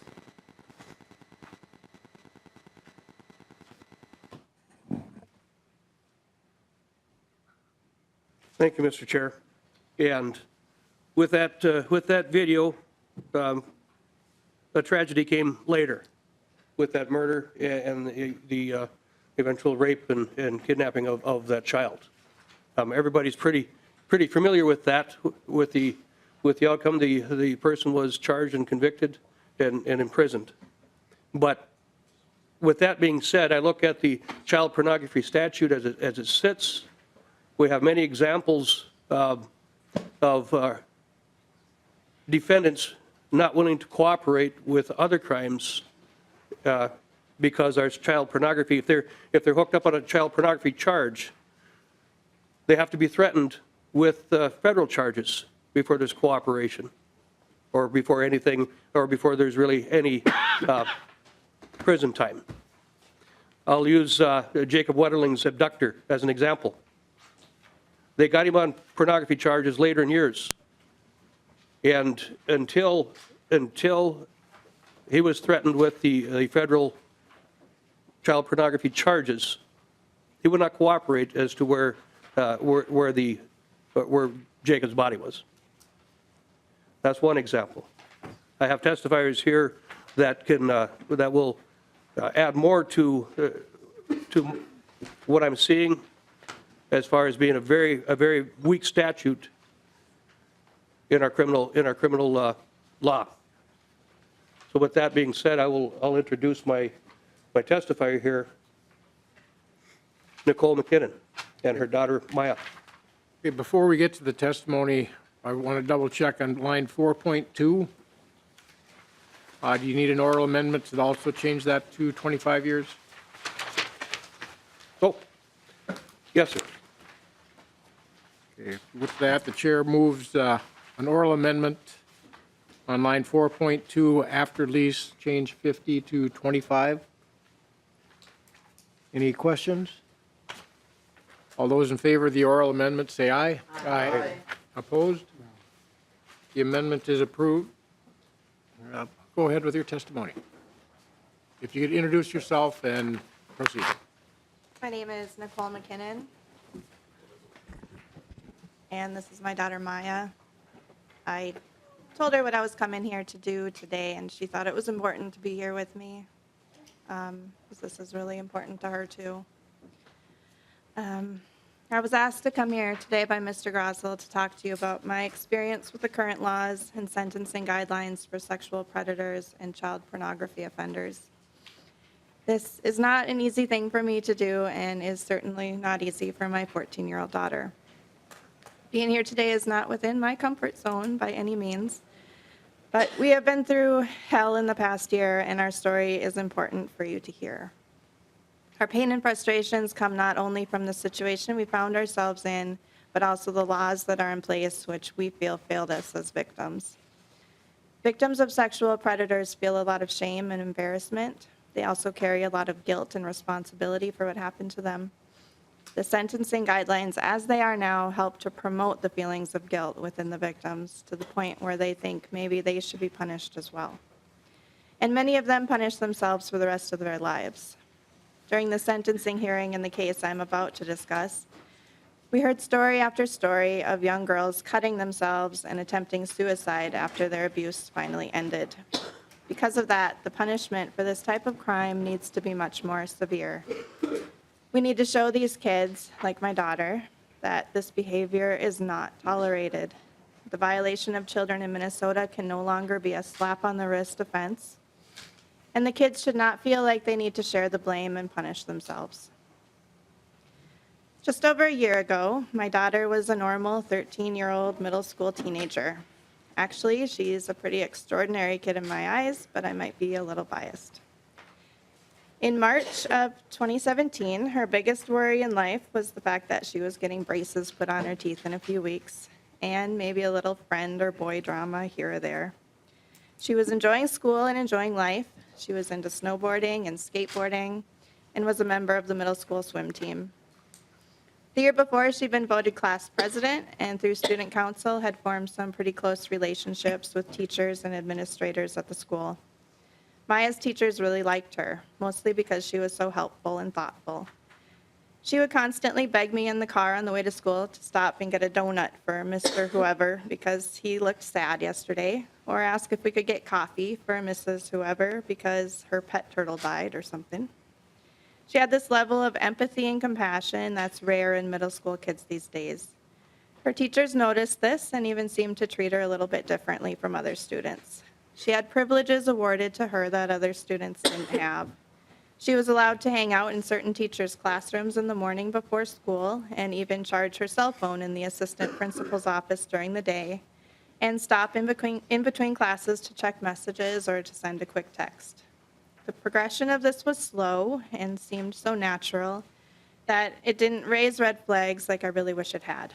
I was simply proud of my daughter who was flourishing in school, and I was excited to see that so many other people thought she was as amazing as I think she is. There are so many things we know we need to protect our children from. I thought I'd done a really good job keeping my children safe. None of them had even broken a bone or had anything particularly scary happen to them. I was fine with letting my kids feel angry or disappointed if I had to tell them no, they couldn't do something because it was unsafe. When I drop them off at school, I worry about all sorts of things. Bullies, boys acting inappropriately, is their homework getting done, the big math test coming up, the gray stuff my daughter said she had for lunch yesterday. But I never really thought to worry about keeping my kids safe from the people I trusted to educate them.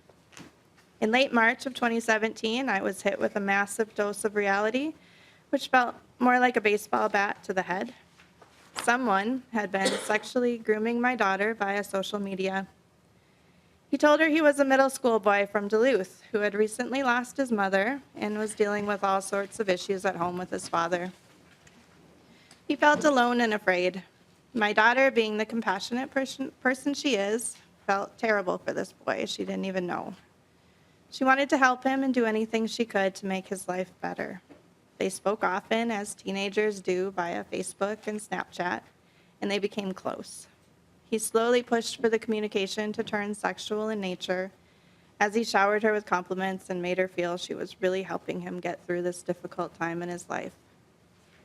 He persuaded her to send nude photographs to him. Investigators from the sheriff's office came to my office one morning to let me know what was happening and to ask permission to interview my daughter at school because the boy from Duluth was not who he said he was. He was a grown man, and Maya was not the only victim. I did everything they asked. I allowed them to interview Maya. I allowed them into my home to photograph my daughter's bedroom and her bathroom. I was in complete shock. The anger and disbelief I felt was unimaginable. Some man was grooming and using my daughter for his own sick pleasure. There were nude pictures of my little girl being used for disgusting purposes. The investigators couldn't tell me who the man was until they had him in custody. It took 2 days for that to happen. In the meantime, I brought Maya to church and we talked with our pastor about what had happened. We set up a plan and worked through this and the relearning of appropriate behavior. I brought her to a counselor. I'm also not proud to say I yelled at her. I was angry and disappointed that my kid had been so stupid. I was angry at myself for not being more like the helicopter parents I ignorantly prided myself on not being like. I also made some phone calls to the school to start building a support system for Maya. I had wanted to let the people Maya trusted most in the school know that something disturbing had happened and that Maya might need some special considerations over the next few days. I called the assistant principal. When he didn't answer, I tried his cell phone. I had his personal phone number because he was so close with Maya and had helped her through many issues in the past and would reach out to me after. I was disappointed when he didn't answer his cell either. The next day, the investigator's black SUV rolled into my driveway, and I felt the smallest bit of relief. I hoped this meant the pervert was in custody and we could move on, a valuable life lesson learned. Unfortunately, what he was about to tell us ended up being more devastating than we ever could have imagined. The assistant principal at the Bemidji Middle School had been arrested and charged as a sexual predator, and he had already confessed. The assistant principal had been engaging in disturbing sexual conversations with my little girl. Conversations that the investigator said sickened him, a seasoned detective, and he hoped I never had to learn the full extent of it. The assistant principal had nude photos of my child, which he used for his own sexual pleasure. He told me this and my heart dropped, knowing I now had to tell Maya. I called her into the room and I hugged her. I told her everything was going to be okay and that I was here for her no matter what. Then the investigator and I told her the truth about the situation together. It took her a few minutes to fully understand what we were saying. The impossibility of it was almost comical to her at first. But it didn't take long for her world to come crashing down. The color drained from her face and she started to sob. The investigator, a big bear of a man, had to excuse himself as his eyes filled with tears. As he was walking to the door, with a broken voice, he managed to explain that he had a daughter too, and he was going to make certain that justice would be served. He left and my 3 other children came into the room. We all held each other and cried for hours. I don't think any of us got much sleep that night. The next day, I was on a mission. I marched into the school and demanded to speak with the head principal. I was angry, probably looked a little scary, and I don't think anyone at the school dared to tell me no at that point. I had questions that I wanted answered. I needed a plan for Maya's future, and I needed it now. After that lengthy meeting at the school, I headed to the district offices to speak with the head of human resources. I again showed up unannounced and demanded a meeting, which I was given immediately. The whole angry mother on a mission thing is pretty effective. At this meeting, I was told that the assistant principal was still employed. He was put on administrative leave and would continue to receive his pay unless a conviction was made. I left that meeting even more fired up. By now, it was time to head over to the courthouse for the arraignment, which I was not going to miss.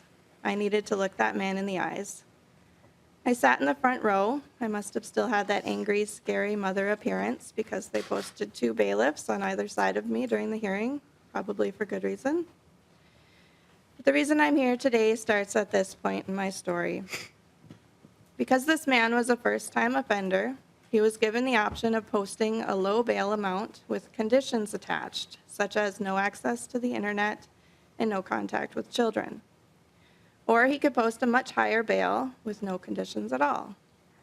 He ended up posting the higher bail and was released, just like that, able to return to his family, able to do anything he wanted. This man, who had just confessed to preying on kids, was free to go sit at the playground on his laptop if he wanted to. He was ultimately given the opportunity to buy himself access to children. I was furious that this was allowed. But unfortunately, it was actually about to get a whole lot worse. The prosecuting attorney invited me up to his office after the arraignment to talk about what would happen next. When we arrived in his office, he explained to me what just happened in court was completely normal, pretty much exactly what he expected to happen. Not surprisingly, this didn't calm me down much. Someone known to violate children, a dangerous predator, was free to go with no conditions, and this was all perfectly normal. I learned he could walk up to my front door if he wanted to. I was terrified for my family. I started to think of people we could stay with, places we could hide. It was beginning to become obvious that the legal system was not interested in keeping us safe. The prosecutor then put a sex offender sentencing guideline grid in front of me. This was something I had never seen before, didn't even know such a thing existed. He explained that the principal, with his new high-dollar attorney, was a squeaky clean, highly educated first-time offender, which meant he came in with 0 criminal points. He also explained that the severity of what they knew about the crimes up to this point were considered a very low-level G. I believe there were only 2 or 3 charges at this point, which meant the sentencing guidelines suggested a presumptive stayed sentence, no jail time, and no registration on the sex offender list. My daughter's abuser was labeled a first-time offender by the court system. Maybe technically that's true, but the benefits given to first-time offenders are huge, and he had confessed to preying on innocent children for his own sexual satisfaction for at least 3 years.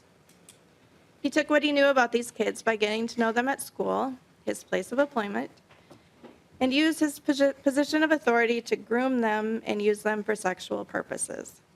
But he's considered a first-time offender. Does that seem right to you?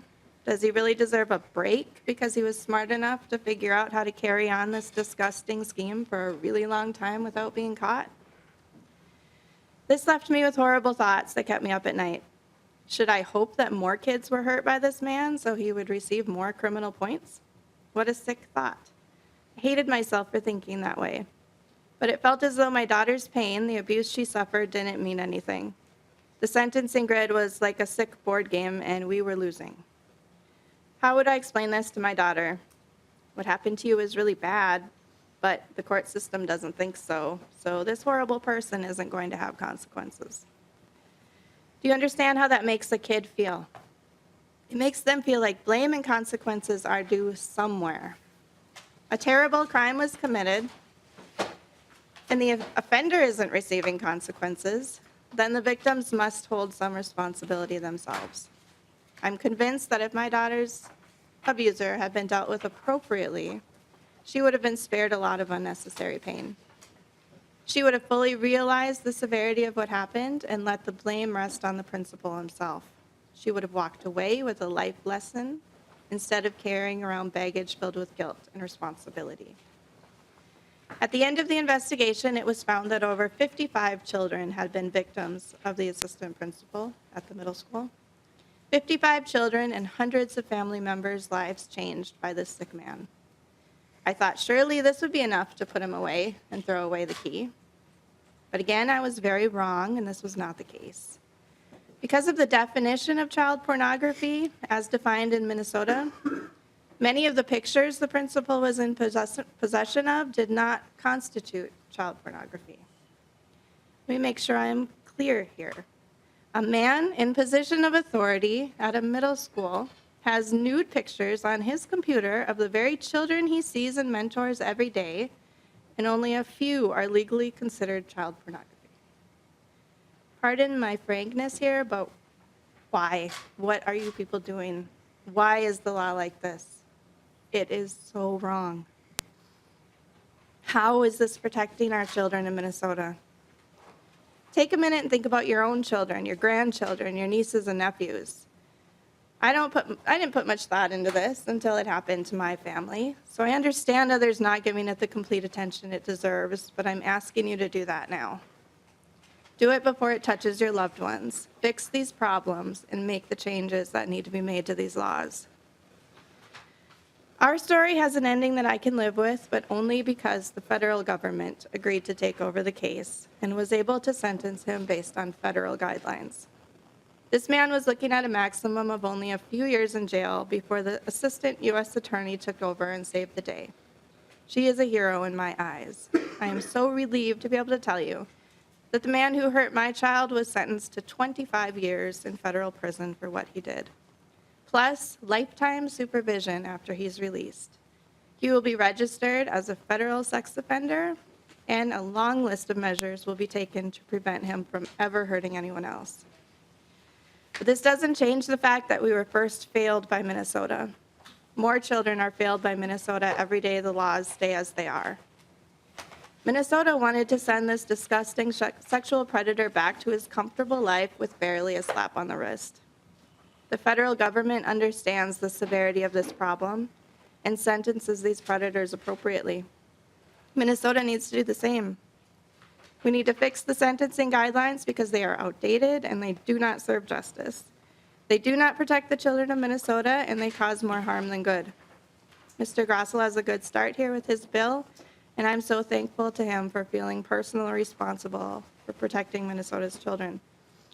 I hope you all feel the same way, as you should as elected officials. This bill is a good start, but there's still more that can be done. If you're sitting here worrying about this bill going too far, as I've heard some people feel, just ask yourself how far you would go to protect my daughter sitting here today. How far would you go to protect the children in your own lives?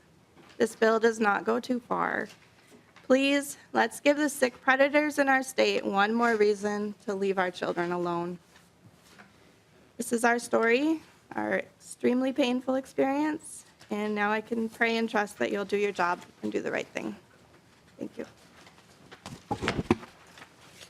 Thank you for giving us your experience, unfortunate experience that you went through. Is there any questions for this witness or testifier, I should say? Next, we have Drew Evans from the Director or Superintendent of the BCA.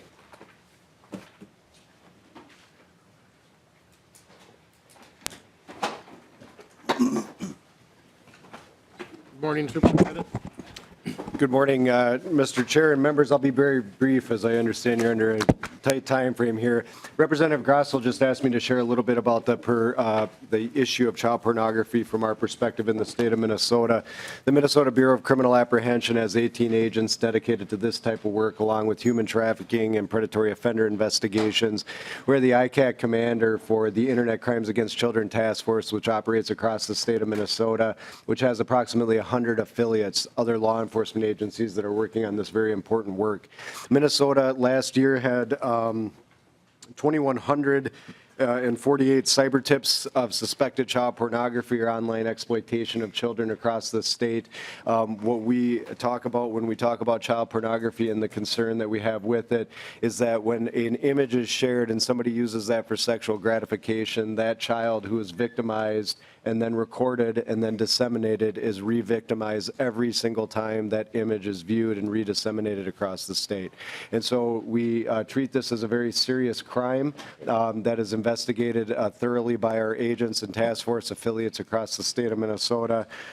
We continue to see the number of tips into the state of Minnesota rise year after year, and this is a problem that we take very seriously. And with that, I will let you move to your next testifiers unless there's any questions from members. Any questions from the members? Okay. Caroline Palmer.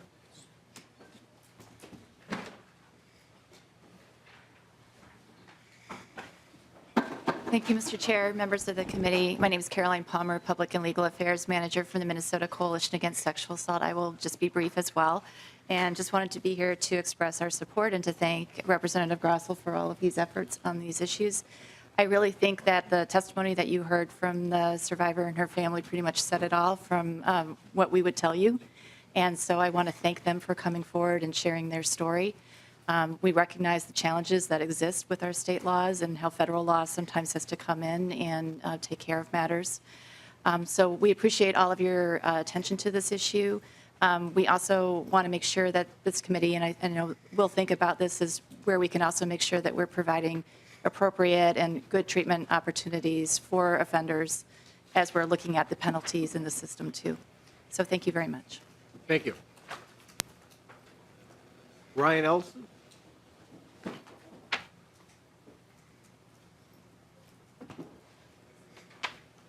Welcome to the committee. Please state your name for the record and proceed. Thank you, Chair. My name is Ryan Else, E-L-S-E, and I'm with the Minnesota Association of Criminal Defense Lawyers. I'm not here to advocate on behalf of sex offenders. I'm here to advocate on behalf of the discretion of court professionals in the criminal justice system. Judges, prosecutors, and defense attorneys are in a much better position to judge case-by-case basis what the appropriate sentence is for a person. And we should leave that discretion open to them. For example, with the conditional release period, giving them the tool of up to 25 years would be much preferable to a mandatory 25 years. And a mandatory minimum jail sentence takes away discretion from judges that get to see these cases, get to know who the offender is, and can make a decision based on the circumstances of the offense. And since I know we're tight on time, I'll keep it at that. But thank you. Any questions from members? Anyone from the audience wish to testify on this bill? Good afternoon, Mr. Chair. My name is Teresa Paulson. I'm an attorney with Civil Society. Civil Society is a nonprofit organization out of St. Paul, Minnesota, that represents victims of sexual assault, child pornography, and human trafficking in civil proceedings with navigating the governmental resources available. Civil Society supports a mandatory minimum sentence. In this matter, the mandatory minimum is 6 months for a first-time offense. At this point, an offender must have 12 prior criminal points. Under the Minnesota sentencing guidelines, a criminal point, if you're only using misdemeanors, it takes 3 misdemeanors to get 1 criminal point. I believe it takes, and I'm missing a couple of them in the back of my head for the gross misdemeanors and felonies, but typically speaking, people who are being caught with child pornography are going under the radar. It is not unusual for what happened in Bemidji is not unusual. This legislature, the legislature a couple years ago, went through the process of enacting the solicitation of minors using electronic communications statutes for the purposes of addressing how grooming is going under the radar. And child pornography is another element of that grooming. It is part of the process that sexual predators use on children to get them to lower their inhibitions for sexual conduct. That's the point of grooming. A mandatory minimum sentence is required when courts and the Sentencing Commission are not putting in the thoughtfulness towards the age of the victim. Under the current guidelines, a prosecutor must argue upward for any prison time to be served or any jail time in the local workhouse facility. 2 of the factors that a prosecutor must prove to the judge is that the particular vulnerability of the victim and the egregiousness of the offense.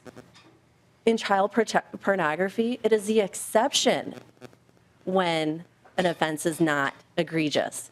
It is the exception when a victim is not particularly vulnerable, because by its very act, the way that child pornography is created, it is to create an egregious act against a particularly vulnerable child. And so when our mandatory minimums do not reflect the vulnerability of the victims and the egregiousness of the offense that other people then acquire with no regard for the harm that that child went through in the creation of the image, we're not meeting our societal standard. This is about community justice. It's about our children in our community, children who will become adults and hopefully great members of our society. And acknowledging when an egregious harm has been committed against them, and making sure that the Sentencing Guidelines Commission and judges are holding offenders responsible for at least 6 months.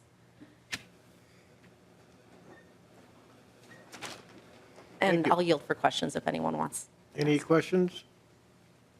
Any discussion?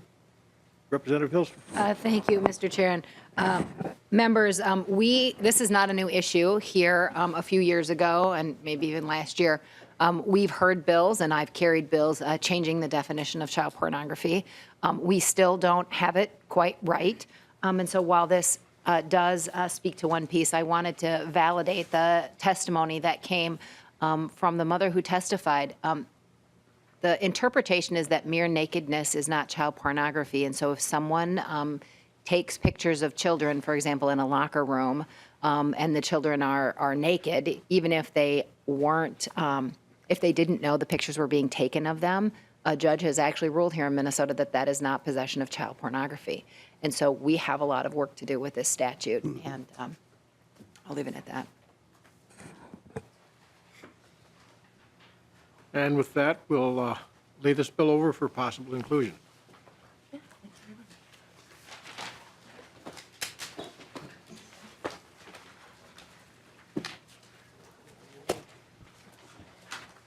Representative Grossell, with which one would you prefer, 2809 or 6 or?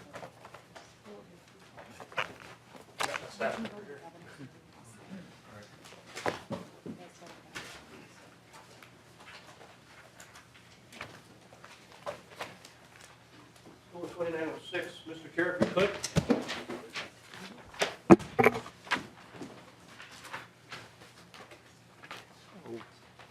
House will move to lay over 2906 for possible inclusion. Go ahead. Thank you, Mr. Chair and committee. Again, this is a bill, this is a portion of a bill that you heard last session, and it's dealing with the stages of adjudication issue that keeps rearing its ugly head in our communities. This bill, with the help and meeting the concerns and the issues that the stakeholders had with it, we worked together. We put together something that is workable with most of the stakeholders, but there are still a few that are holding out. And like I said from the beginning, I've been open to working with as many people as I need to have a good working bill and statute. So with that being said, I'm going to go ahead with what I've got here right now. This bill is predatory offender registration for persons who receive stages of adjudication for sex offenses. The bill also requires that stages of adjudication sex offenses be justified in writing by the court and available public available to the public via the internet. Mr. Chair, currently the information on stages of adjudication from a civilian point of view, it cannot be found. Representative Hilstrom and I were doing some research. She's been helping me with this bill. That she can find the information as a former attorney, and those are pretty much the people that can track this stuff down with relative ease. But as far as the population at hand, they're still flying under the radar, and that is something that in recent years that has come to light through reports, that has come to light through officers reporting to me, even before I was sworn in to my office here. And it is something that we need to address, I believe. The stage of adjudication, as you all know, and I'll be brief, stage of adjudication, the person gets this deal when the prosecution does not quite have a strong enough case to prosecute, but the defense sees it as there's enough here that if I fight this, if I take this to trial, I may lose. So they admit to having committed that crime. And these people, with other bills along with this one, I've been trying to make sure that these people are illuminated so that the public can know, so that the public can find this information if they're searching for it, so that these individuals who have committed predatory offender type crimes won't be driving school buses. They won't be camp counselors. They won't be able to be landlords, et cetera, down the line. I know there's some issue with the bill as it is still written, but meeting as many of the concerns as possible and still making sure that this is a strong bill is what I've been trying to do. So with that being said, if there are questions. Representative Hilstrom? Thank you, Mr. Chair, and I just wanted to make a quick statement about that. Representative Grossell did come to me to work on this issue. I understand the issue that the county attorneys have with the bill, and I have been doing my best to help him navigate a way to get something that both does away with secret sex offenders, but deals with the issues that the county attorneys are concerned about. So, Mr. Chair, I'm hoping that you'll lay this over and that we can spend, for possible inclusion, we can spend some time between now and when the omnibus bill is done trying to get that language right, Mr. Chair, because I think Representative Grossell is open to making some changes, and I think the county attorneys don't oppose making this information public. So if we can figure out how to do that in a way that makes everybody happy, I think it's doable. I would appreciate that. Caroline Palmer.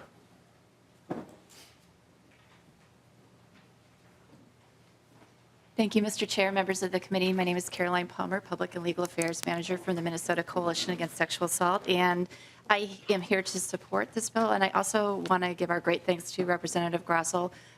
Like he's been working with the county attorneys and other stakeholders, he's been working very diligently with us at MNCASA, and we really appreciate all of the efforts that have come from our conversations and are pleased to be here and support the bill in its form. We definitely know that there are sometimes some occasions when stays of adjudication are necessary, when there's a victim who's too young to testify, a victim who might be incapable of testifying. That might be an instance in which a case can go forward, and a stay might be one tool that can be used. But overall, we also definitely share the concerns about how often stays are used. We think collecting the data will be helpful. We've had many conversations in this committee and other committees about stays in the context of schools, school bus drivers, today with child pornography. And so we agree that the time has come to really take a hard look at how stays are handled in our state. And I want to thank Representative Grossell again for all of his work and to hopefully answer any questions if you have any. Thank you. Any questions among members? Next, we have Brian Ells.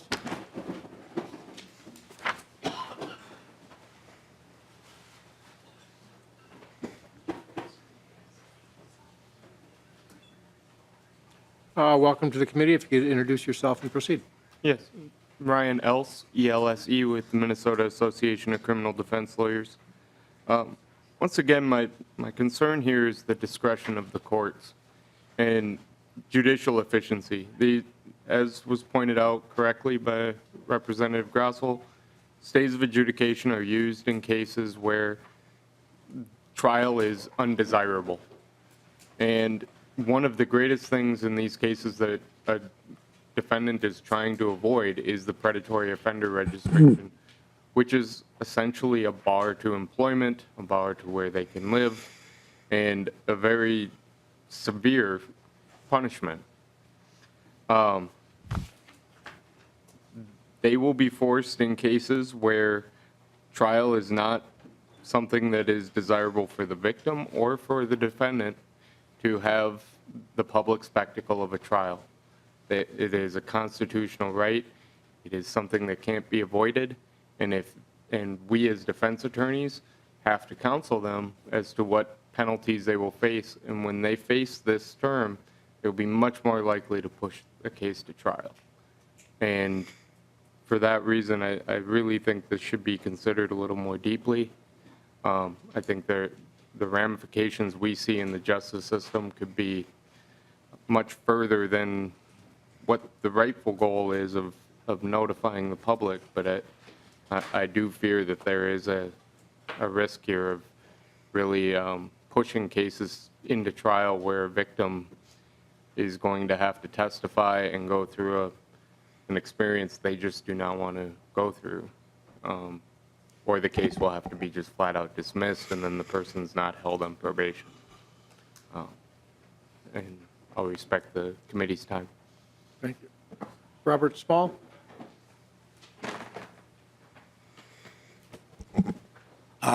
Thank you, Mr. Chair, members of the committee. My name is Robert Small, and I'm the Executive Director for the Minnesota County Attorneys Association.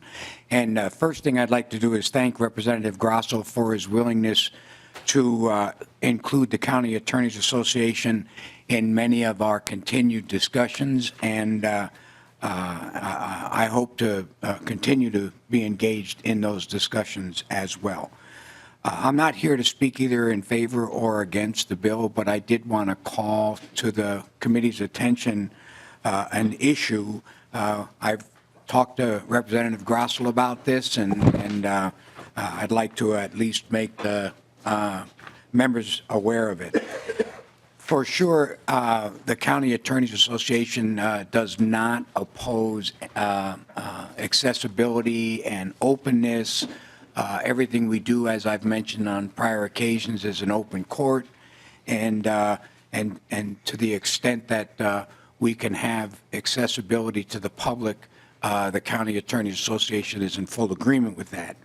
And we're aware that if, as Representative Hilstrom knows, if you have the case number, any member of the public can remotely access court records.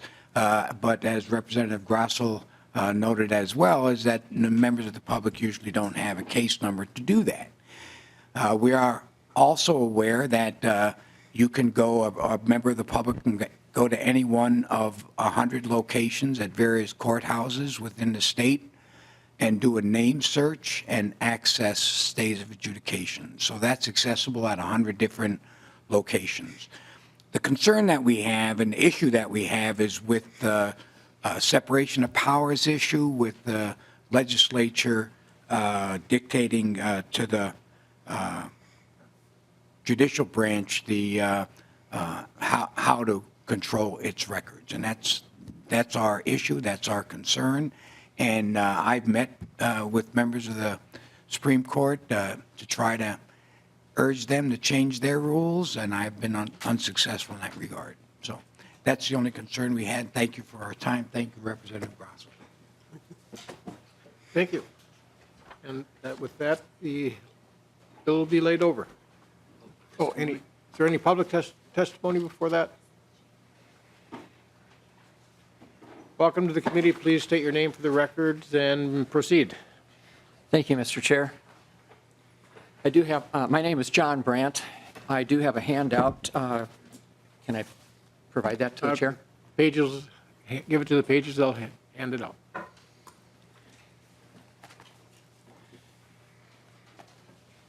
Mr. Chair, I'm a member of the Minnesota Association of the Treatment of Sexual Abusers. I serve on the Public Policy Committee of MNATSA and also the parent organization, the National Organization Association for the Treatment of Sexual Abusers. It's an organization of about 3,000 professionals who are working for the treatment and prevention of sexual abuse. For about 35 years, I have worked in Minnesota with adolescents with sexual offenses and their families, helping them to recover their lives. While these offenses are serious, recidivism is much lower than public perceptions, and treatment is effective. For those reasons, the bills that we're discussing here this morning should consider that recidivism is much, much lower than what is generally perceived. Dr. Grant Dewey, who is the Director of Research for the Minnesota Department of Corrections, did a study in 2013 of men with sexual offenses coming out of prison in Minnesota. The researchers studied over 1,600 offenders coming out of prison and tracked them for several years. After 4 years, there was a 2.8% reconviction. Similar studies in other states are consistent with the findings in Minnesota. Connecticut in 2012 tracked 746 offenders for 5 years after prison, and 3.6% reoffended. Dr. Carl Hansen and Dr. David Thornton. Carl Hansen is with Public Service Canada. Dr. Thornton is a researcher with the state of Wisconsin. Tracked 7,700 offenders for 20 years. What they found is that 84% who were in the low to moderate risk range reoffended at a rate of between 1% and 5%. One of the surprising outcomes of their studies was that the 16% of all of the offenders who were considered at high risk to reoffend, they determined that 1 out of 5 reoffended within 5 years, and that after 10 years, the recidivism rate dropped to 4.2%. What was surprising to these researchers is that this was the best research that we had to date to document that recidivism goes down with time, not up. And in fact, Dr. Hansen and his colleagues determined that after 15 to 20 years, recidivism drops to the rate, about the same rate as the average guy on the street. So the research is very strong that long periods of supervision do not make the community safer. They become more a question of public policy than public safety. 95% of sexual offenses are first-time offenders. But we are putting about 95% of our public resources into tracking known offenders, and that takes resources away from primary prevention.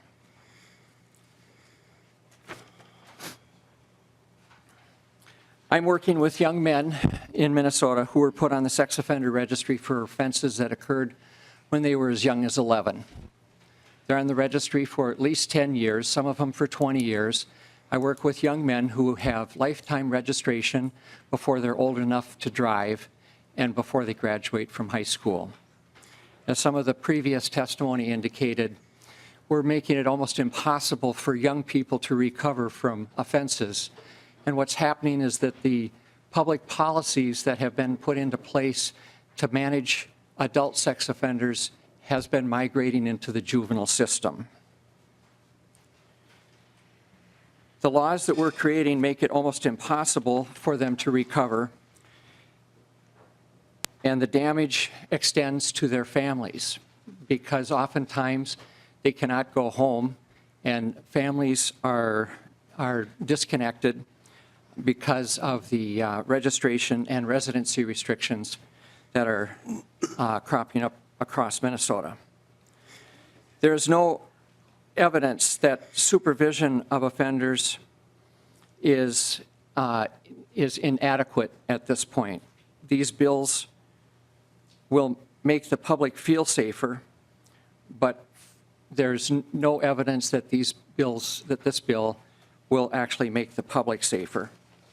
State of adjudication is extremely important for juveniles if they're going to avoid the lifelong consequences of being on the sex offender registry. I'd like to just mention the rule of 95. 95% of sexual offenses are by first-time offenders, 95% are male, and 95% will not reoffend. 40% of child sexual abuse is at the hands of older children. And most of these young people are getting caught up in the public policies that we established for adults.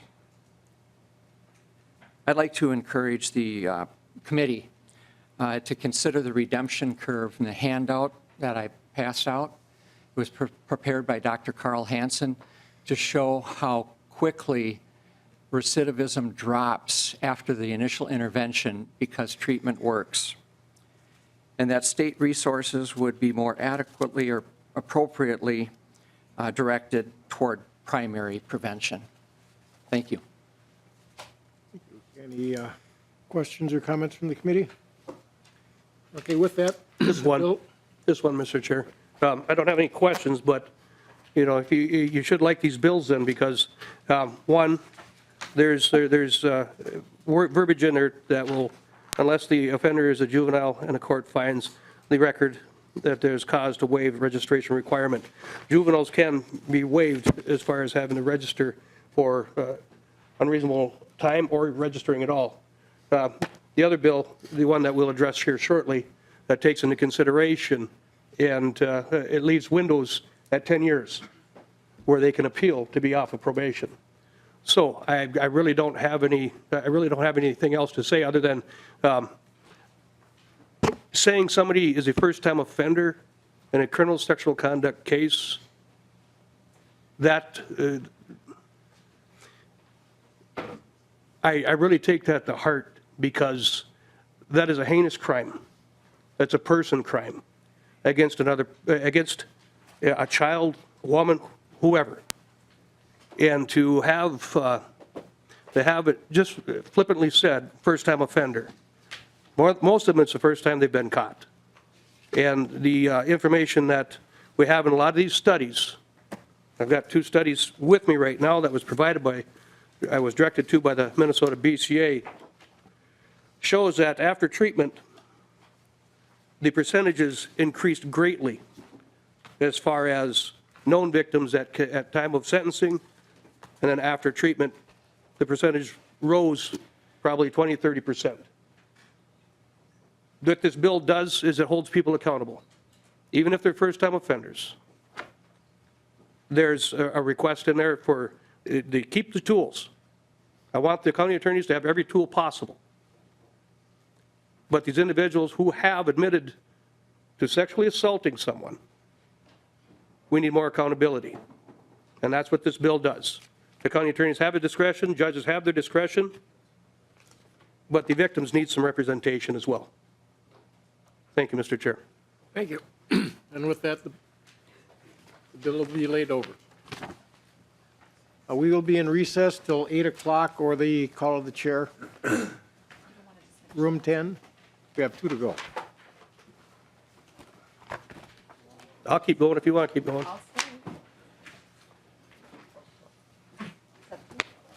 What? You want to? Okay. Well, Deb decides want to do another one. So, which one would you prefer? Mr. Chair, I prefer to do them both because it's my understanding that there are other committees that are meeting tonight as well. And so my folks are with the governor's staff right now, but they'll be back. And so if you want to keep going, I'm happy to keep going, Mr. Chair. Which one do you prefer? Which one will take this short? 2944. Since we're on the criminal sexual conduct and child pornography Get rid and of sentencing. get these done first. Okay, well, back in and here I'll move to lay over House File 2944 for possible inclusion. And I believe you have the A1 amendment? Yes, Mr. Chair. And can you just... If you look at the A1 amendment. It goes from 50 to 25 years? Yes. Oh, okay. All those in favor of the A1 amendment, say aye. Aye. Opposed? Amendment is adopted. Go ahead with your presentation. It'll be short, Mr. Chair. The bill requires sex offenders to serve either a 25-year conditional release or probation terms, and imposes intensive supervision on certain sex offenders. We've made a lot of headway as far as the sentencing and the probation or the after incarceration time. I've got probably, I believe I've got all the stakeholders on board now for that. Even the County's Attorneys Association, they said they would neither stand against it or support it. They're So, neutral. Yeah, they're neutral, which, as far as I'm concerned, that's making some headway. So, with that being said, there were some changes that we made as far as putting a window at 10 years during the probation that the offender can appeal to be released from any further. So it speaks right to the defense attorneys and the last gentleman that was up here that if there is signs of a person being turned around and headed in the right direction, and then they can appeal this process and be released from probation. So with that being said, I'll take any questions if there are any. Ryan Elsey.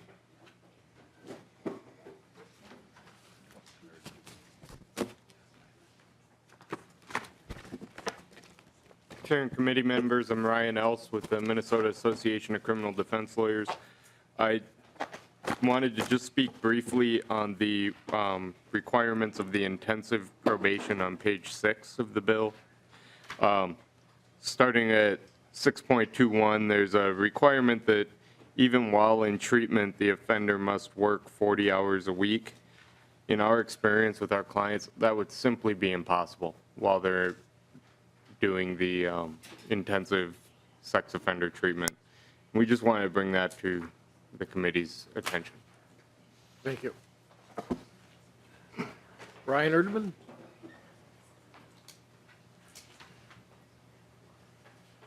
Mr. Chair and members, Ryan Erdman, I'm the director of the Minnesota Association of Community Corrections Act Counties. We are the folks that do probation and supervised release for roughly 75% of the offenders in the state of Minnesota. Just want to make a couple quick comments, and I will be very brief.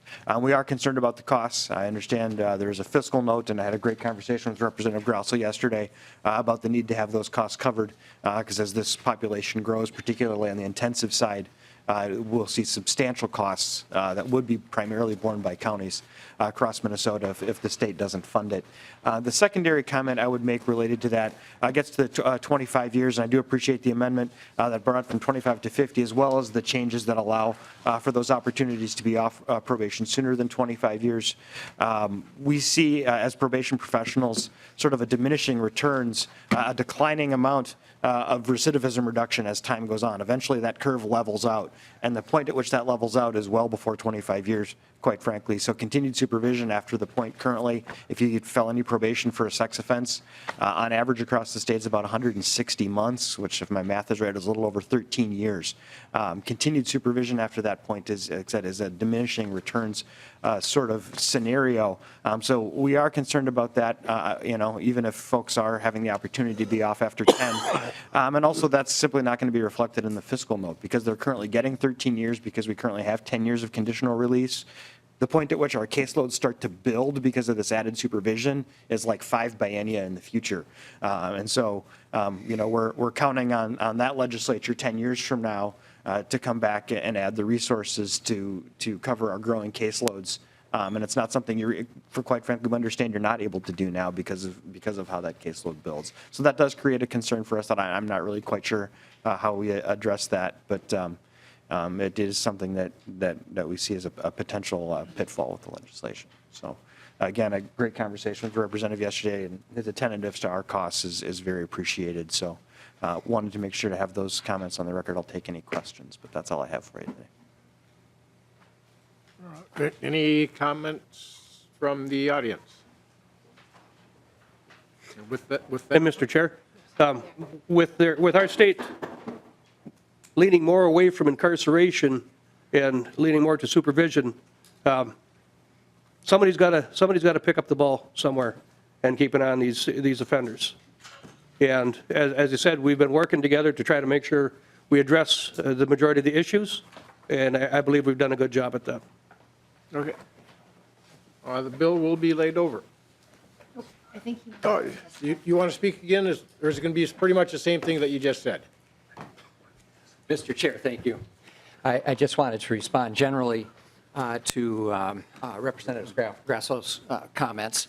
and to reiterate the concern that we have and that we all share, that sexual abuse is a serious public health concern, and that the testimony that I provided to the committee here today was intended to draw attention to the fact that treatment is very effective and that recidivism is much, much lower than we think, and that long periods of supervision after people have completed a prison term and have completed treatment generally has, as previous gentleman spoke to, has diminishing returns.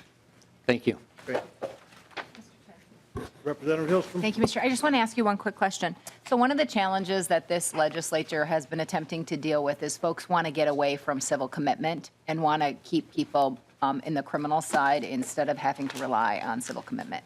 So at some point, it would be helpful if we could have a conversation about where it is that you think we could make changes that might diminish the folks that end up getting civilly committed instead of, keep them on the criminal side instead of ending up with a very expensive civil commitment bill. Mr. Chair, Representative, Menatsa would be glad to participate in those discussions. And while I can't offer up Dr. Grant Dewey, I know that his research would really help the committee develop more effective public policies. Thank you. Thank you. The bill is laid over. 2809, and hopefully you can do that in 5 minutes. I'll do my best, Mr. Chair. I'll chair move 2809 for possible inclusion. 2809, this bill updates laws related to emergencies and disasters affecting state government and requires all three branches of government to coordinate and develop individualized emergency operations and continuity plans for use in the event of an emergency or a disaster. In a nutshell, Mr. Chair, this is to make sure that all branches of our state government are on the same sheet of music. Should a disaster or emergency happen where we cannot conduct business at the Capitol site, they're to have a plan in place, and I believe at this point the executive branch is the only one that has a plan in place to relocate to another area where we can conduct state business, keep the state government, the continuity of the state government operations moving. So that the bill, it just requires them to find a location, make sure that they have communications, and make sure that they have transportation to that area. I want to thank you especially for bringing this forward. As we found out last biennium with the construction of the Capitol, we had to have the session meeting in St. Paul by statute. And this gives us, with this, hopefully they can come up with an opportunity in case there is an emergency and we cannot meet in St. Paul, that we can actually meet. So, and with that, the bill will be laid over. And with that, we are adjourned.